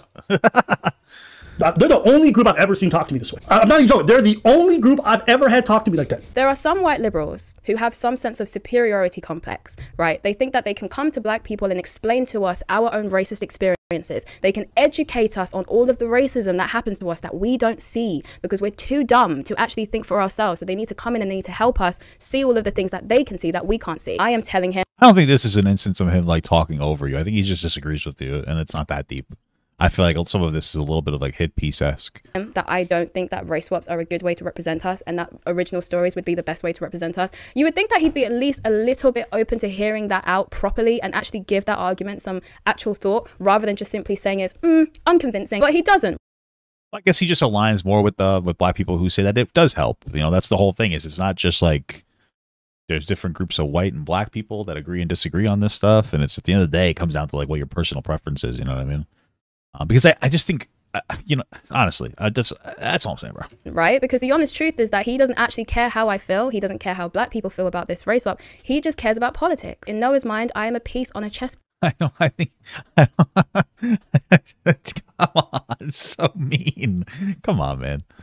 I think that he probably does care about these issues. Board, and I'm not moving in the way. Even if he can't like personally identify with them. Way that he wants me to move. I am stepping out of line, as one might say. And people are really fighting out here fighting over Little Mermaid. True. Noah is politely reminding me to get back in my place. Noah fails in his video to justify race swaps. He fails to tell me why they are necessary. His point of view is just simply, why not? But that's not... Well, you acknowledge it in your video. That was a cool part of your video. You're like, I understand that people say that there's representation. Like, that's the whole thing. It's like, hey, it's good for representation. Like, maybe some, like, little black girls that have mermaid tails are like, wow, this represents me perfectly. No, but, like, so maybe young black girls are like, oh, this makes me feel happy. I see a black character. I can identify with it. Good enough. You need to tell me... There we go. Thank you for changing your name. Why you think that these race swaps are necessary. Because I've told you why I don't like them. And super chatted there you go. $2.01. Okay, now there play you while go. Stop watching. Shut up! All right, shut the fuck up. This is a content. I'm enjoying this situation. You shut up. All right? Told you why I disagree with them, and I've given you my points as to why I think they're unnecessary. But seeing as you think you have more authority than I do to speak on this matter, I would really like you to tell me why you think these race swaps are so necessary. And also, simply black people telling you that they don't want race swaps should be enough for you to consider the fact that maybe... super chatted $1.99. You're going crazy. Nicasado avocado. Nicholas Acado avocado. I can't say Nicocado. It just sounds bad. Anyway. So necessary. But seeing as you think you have more authority than I do to speak on this matter, I would really like you to tell me why you think these race swaps are so necessary. And also, simply black people telling you that they don't want race swaps should be enough for you to consider the fact that maybe we shouldn't have them. Well, yeah, but then there's other black people saying that they do want race swaps. So, like, now we're in a situation where you're asking people to take black people and count them. All right, how many black people say we should have race swaps versus how many black people say that we shouldn't have race swaps? You realize we get into like this weird game. You're acting as if all black people are against race swapping when, like, I don't know the statistic, but I imagine that there's at least a 50-50 split of black people saying that they prefer race swaps versus they don't. And then there's probably most black people just don't fucking care. That's probably where most black people just don't give a singular fuck. So, like, I feel like you're leaning too much into the whole id poll shit.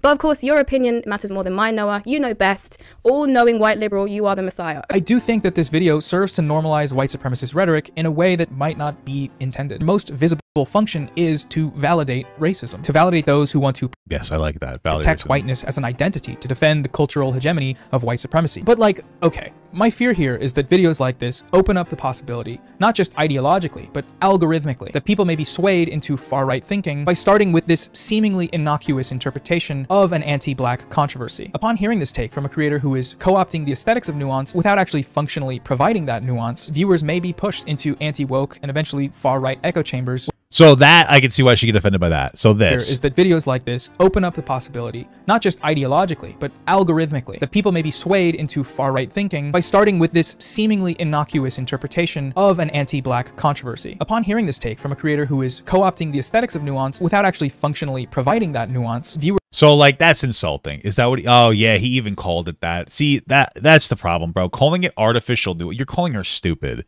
I can see why she's offended now. You're calling her dumb. That's the bro. He kind of nay-nayed yourself on that. So, like, okay, looking at it now, I should have looked at the thumbnails. I can see why she has kind of like a I guess you'd say bad or a little bit of a bad faith interpretation because he called her kind of an idiot. Like, I thought that her perspective was solid. I think that she didn't do enough to acknowledge that there are racist people, but like, he does, but like she had a solid take. I guess it was pretty nuanced. I thought it was an intelligent take. I don't think, you know, but I think this is probably what offended her, and I think that it's justifiable. Honestly, that's why you gotta try not to be a kind of a dickhead in your. You shouldn't be a sussy baka so much in your thumbnails, brother. You know. Viewers may be pushed into anti-woke and eventually far-right echo chambers without realizing it until it's too late. If you're what this comes off to me right now is like, hey, you're kind of too dumb to be engaging in this argument. Like that's what that sounds like to me. It's just in a nice way. And just because you say a mean thing nicely doesn't mean that it's not a mean thing, you know? Content leans anti-woke, it's only a matter of time before YouTube plugs you in with some of the channels that we looked at today. And now we get into the nooks and crannies of the... I mean, that's fun to be plugged in with Aberrant Preach, right? Like, only a matter of time before YouTube plugs you in with some of the... I'm fine with being plugged in with Aberrant Preach. I don't know about the quartering or Matt Walsh necessarily, but... That's going to be another problem, is that you're using Aberrant Preach as like a bad word, you know? Channels that we looked at today. And now we get into the nooks and crannies of the real issue that Noah has with my video. He doesn't give a crap about how black people feel about black representation. His issue with me and my channel is that some of my views do align with conservative views. And because I am very moderate in my views and very moderate in a lot of my stances, my channel has attracted a combination audience. Some of my viewers are conservative, some of my viewers are left-wing. I think his biggest concern is that the left-wing part of my audience are going to suddenly be exposed to the most dangerous thing of all, which is a different perspective. God forbid people on the left explore. I wonder if she thinks that do you feel like you do have a lot of progressives? I guess I haven't watched enough of her content. What? Some of the viewpoints that exist on the right, because that is scary. Because as much as Noah ironically challenges me on my points about echo chambers, I actually genuinely don't believe in echo chambers. Noah quite clearly does believe in echo chambers because... Well, echo chambers do exist. What do you mean you don't believe in echo chambers? He's essentially at this point fear-mongering to his audience about the dangers of them potentially being taken on a path of discovering alternative perspectives and alternative views. I actively encourage my audience, and I will always continue to encourage my audience to seek out perspectives from other content creators who think differently to themselves. As I said earlier in my video... What do you mean by you don't believe in echo chambers? Are you just saying that you don't think people should stay in them? Because earlier you acknowledged the existence of them. I'm a little confused what you're saying here. I think those on the left should also explore the perspectives of those on the right. Those on the right should also explore the perspectives of those on the left. Yeah, I agree with that. Because in doing so, it will expand your mind. But echo chambers do exist. And it will also humanize the people who think differently to you, rather than paint them as these scary, terrifying, evil beings like Noah does. Noah has thrown out so many buzzwords in this video. He's thrown out Nazi, he's thrown out Aryan race, he's thrown out white supremacist, he's thrown out far-right extremists. Well, you brought up the blonde thing, so that's what they... hair swapping thing. Okay, anyway. Funnily enough as well, within his video, one of the examples that he presents, he's thrown out so many buzzwords in this video. He's thrown out Nazi, he's thrown out Aryan race, he's thrown out white supremacist, he's thrown out far-right extremists. Funnily enough as well, within his video, one of the examples that he presents of far-right-wing extremists that he thinks that my content is a gateway to is Aberrant Preach. If your content leans anti-woke, it's only a matter of time before YouTube plugs you in with some of the channels that we looked at today. Aberrant Preach. Yeah, so I would just want to know why. Okay. All right. Here's what I do. And I never watched the video. I don't know if I'll get to it eventually. Maybe I will. Okay. If I had to guess, this is where I think the anti-Aberrant Preach shit comes from. I think it comes from and I haven't seen like the video and blah blah blah. But this is like a more progressive content creator, FD signifier. And this is a video about the manosphere here and here. And I believe Aberrant Preach are in it. I could be wrong. I think that they're in it, at least in one of these videos, about the manosphere. And I think that Noah watches him a little bit and probably thought that it was decent. I want to make sure I'm right about that because I might just be wrong. Oh yeah, no, this is Fresh and Fit. With leftist ideology, maybe I'm wrong about that. Oh, okay. Grievances that. Why do I think Aberrant Preach were in it? Somebody popped in and said that he called out Aberrant Preach at one point. So now. Am I right? I feel like I'm right about this. I guess I'm not. I could have sworn somebody said this. I guess it was too long ago. Noah is good friends with FD Signifier. Yeah, I could have swore he called them out. Nobody said they're far right. But the point that I was trying to make is I think I'm right. I'm pretty sure FD Signifier has called out Abba and Preach in a video about them being in the manosphere in some capacity. I just may seem like a nice, safe entryway into discourses around social issues, but specifically aimed at men. But sadly, that's really not the most accurate description of them from my perspective or other creators with similar styles of content. It doesn't take long to look at the whole of Abba and Preach's content. Oh, that's right. Why does it labeled fresh and fit? It resembles anti-SJW content that you might... Yeah, so FD Signifier has called out Abba and Preach, and Noah's friends with FD Signifier, and I'm not saying that he's only calling them out because of that, but I think that like that's part of like their call out spheres. They don't like Abba and Preach because they tend to be, I guess, a little bit more conservative or anti-SJW or whatever you want to say. I think that's his only point that he's trying to make. One of the examples of the far right-wing extremist commentators that he thinks that my content is a gateway to. Okay, I don't think he thinks that they're far right, but... Abba and Preach have regularly said on their channel that they identify as being on the left. Granted, they're very moderate. They're a lot more... Yeah, Mr. Beer says I think Abba and Preach are funny, and I agree with a lot of their takes, but sometimes they lean too far into bullying people. I agree with that. I had a conversation with Abba about that a while ago. It's pretty cool. Closer to the center, they're very moderate. Center left, I guess, is where they would probably align themselves. But to call them far right wing extremists is wild, and it very much. Abba and Preach lean a little bit more right. At least Abba does. Preach might lean a little bit more like middle right, middle left. You know. Does give a lot of insight into how far left Noah is in his own politics if he views people who lean towards his side as far right extremists. I just think the projection here is just fascinating to watch because he's accusing me of starting my own echo chamber when I actively encourage my audience to explore different perspectives. The best way for you to prevent yourself being in an echo chamber is to explore different perspectives, whereas he fearmongers his audience and tells them to not watch content like mine because they might descend into the possibility of exploring a different opinion. That is how you create echo chambers. That is exactly how they happen. When you essentially tell your audience to not listen to people who think differently to you. When you tell your... You found me from the Abba conversation. It was funny. Hey, that's awesome, bro. Hey, at least one person started following me from that. Very poggers. Audience to avoid... Yeah, we found Noah's black friends. Finding too many black friends of Noah's, guys. It's so many that it's kind of debunking her argument that he doesn't care about black people. Perspectives that differ from yours. You, Noah, are creating... Did Abba say he leans to the left? Maybe he does. Maybe he does. Maybe I'm just soured from our conversation. I don't know. I guess I get the feeling he's a little bit more conservative, but maybe he's not. Maybe I'm just wrong about that. I could just be wrong about that. Either way.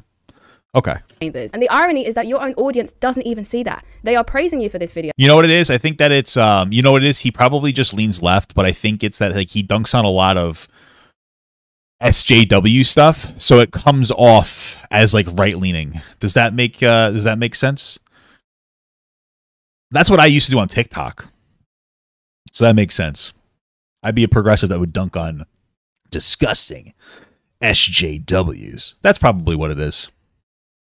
Yeah, an anti-SJW lib. So it comes off as more, yeah. I guess I'm falling for the same shit that other people fell for when they would incorrectly address me as a dirty conservative. But I also look like a dirty conservative. Well, actually a very clean, handsome one, but yeah. And I had to wear the tie-dye just so that I looked a little more like a little less conservative in a good way. Nothing wrong with that. There's nothing wrong with this, you know what I mean? There's nothing wrong with that, bro, okay? Coming over to my video and attacking me and accusing me of having echo chambers. Another reason why I would never tell my audience who they should watch and who they shouldn't watch is because, first of all, I am not your mom. I don't get to censor your content for you. I have enough faith in the intelligence of my viewers that they have the ability to explore a variety of different views and decide for themselves what information is worth taking in and what information is worth leaving behind. I don't doubt the fact that they have the ability to do that. And I do think that as an adult, that is a very important ability that you need to develop. The ability to not be a passive consumer of information, to be able to look at different things and explore different ideas and explore different pieces of information and different perspectives, and in the process make up your own mind on how you feel about it rather than simply being told how to feel about it. Listen to different perspectives, seek out different information, and make up your own mind as an individual how you feel about it. Don't just make up your mind on how you feel about something just because your political team has that opinion. Don't decide your opinions based on what your political team tells you to think. Be a free thinker, and that is what I encourage on my channel, which is the complete opposite. I'd rather be a paid thinker. Don't do anything for free, dude. Come on, you dingus. Of what Noah encourages on his, and it's very unfortunate. Problem with politics is that it does encourage our tribalism to come out. It makes us very tribalistic. People start descending themselves into different teams. I am left wing, I am right wing. You shut yourself off from people who have a different perspective to you. You shut yourself off from people who think differently to you. And in the process, you stunt your growth and your development as a person. Because when you open your mind and you explore different views, you just generally, one, become smarter because you just know more information. But also, two, you realize that the people on the other side who you've demonized, like Noah has, are just human beings too. They just view the world slightly different to you, but that doesn't make them evil. And I don't know. So just really quick, again, I want to reiterate this point. When she says that he's demonizing them, I want to be very explicitly clear because she's misinterpreting a big part of what he's saying. And that is, he's not saying that everybody who doesn't agree with the race but WAP is racist. He's saying that the people driving the movement, that are basically taking hold of the movement, are racist. That's what he said. Now, you can disagree, but that's what he's trying to say, right? He's trying to say that, like, there's plenty of people who may not think it's racist, but the movement's being driven by racist conservatives, and if it wasn't a race change from white to black, and it was instead of just a hair color swap, there wouldn't be nearly as much outrage because this movement wouldn't be being driven by them. That's what he's trying to say, and I tend to agree with at least part of that. Like, I don't think the conservatives would care if they just changed her color of her hair to red, from red to the whatever, purple or whatever bullshit. Well, maybe purple or blue because that's SJW colors, but to like blonde or something, right?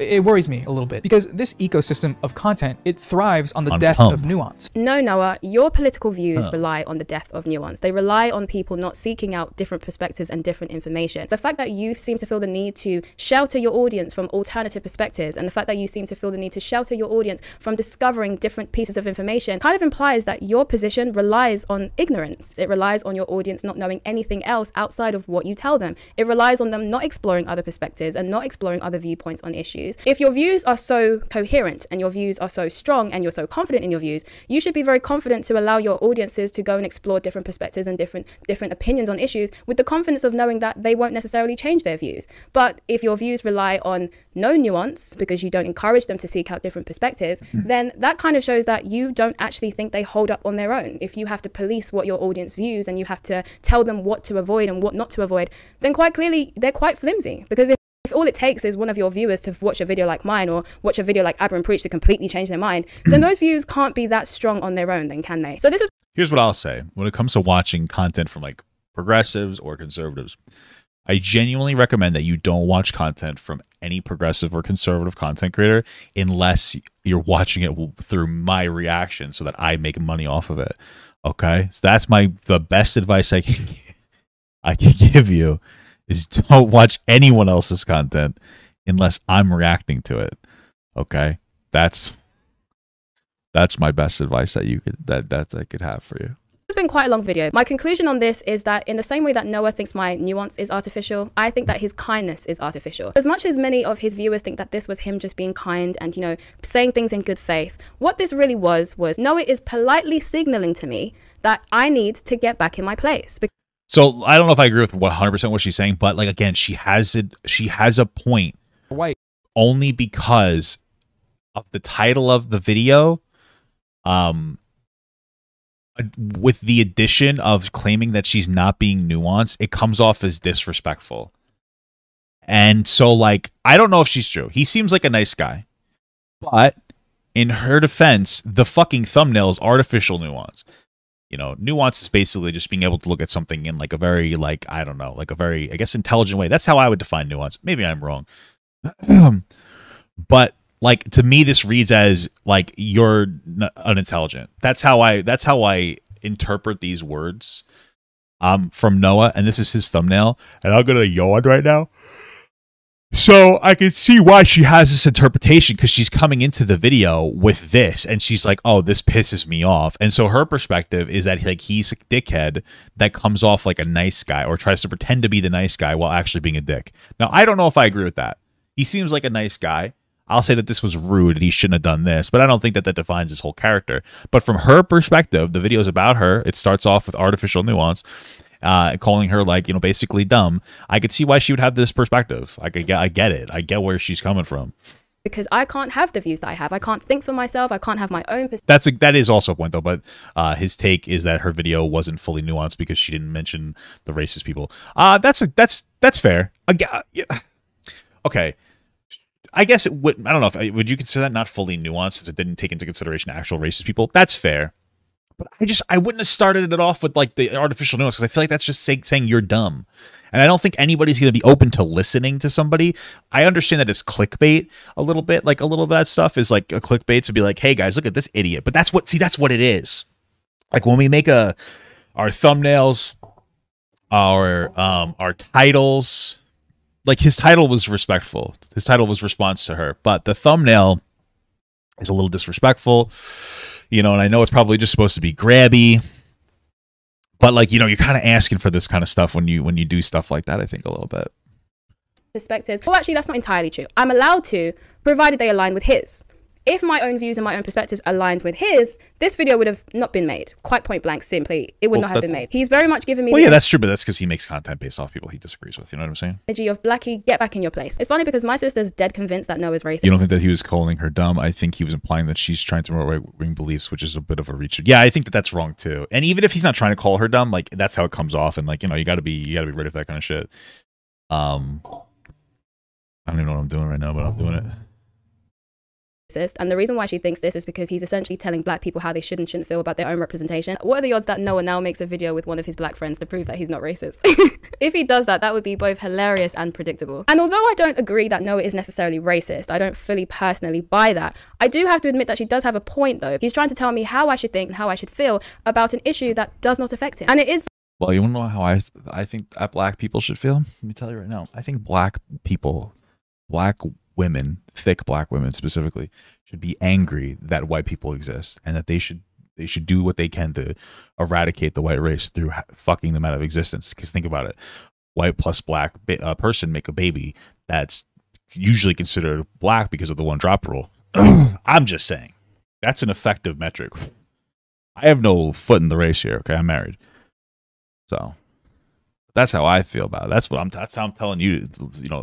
You know, more like probably like in their late 20s or like the early 30s, 40s.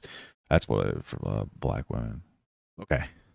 Very much giving white savior complex, and I don't really like it. He's swooping in like a good white savior, here to explain to me my racist experiences and to tell me how I should handle issues pertaining to my own representation. But the point is, Noah, I've got your message and I understand exactly what you're saying. The problem is though, I am a free thinker and I will continue to be a free thinker, and I will continue to express my views and express my perspectives and explain to my audience how I came to those perspectives and how I came to those views. It's a joke, guys. I'm married, okay? I love my wife very much, okay? If you disagree with them, that's just very unfortunate, isn't it? There are many whites who are trying to solve... Oh, this guy listens to this fucking black guy. I'm just kidding. problem. But you never see them going under the label of liberals. Yeah, artificial nuance means that you're giving the appearance of being nuanced while actually you're not being nuanced. Well, that's the thing, though, is that like to me, if you're suggesting to somebody that they're giving the appearance of being nuanced but aren't actually being nuanced, to me that suggests that person is intentionally trying to sound smarter than they are, but they're not smart. Right, so like they're intentionally. This is how it signals to me, is that they're intentionally trying to seem like they're intelligent and nuanced, but in reality they're dumb and they're just putting on a facade to try to trick people. That's what I get out of the artificial nuance thing. You know, that white person that you see calling himself a liberal is the most dangerous thing in the entire Western Hemisphere. He's the most deceitful. He's like a fox, and a fox is always more dangerous in the forest. Foxes are fucking cute though, if you think about it. If you've ever met a fox, I've never met one, but you've ever seen them on TikTok. Then the wolf, you can see the wolf coming. You know what he's up to. But the fox will fool you. He comes at you with his mouth shaped in such a way that even though you see... You think he's implying that she's sinister, not dumb. But that means that he's implying that she's grifting. You know what I mean? So like either way, I think that she has a justifiable reason to feel upset. See his teeth, you think he's smiling. You take him for a friend. Okay. Well, interesting video. I want Papa Gut to pee on my face, but just as a friend. There's nothing weird about that. I want him to pee on my face.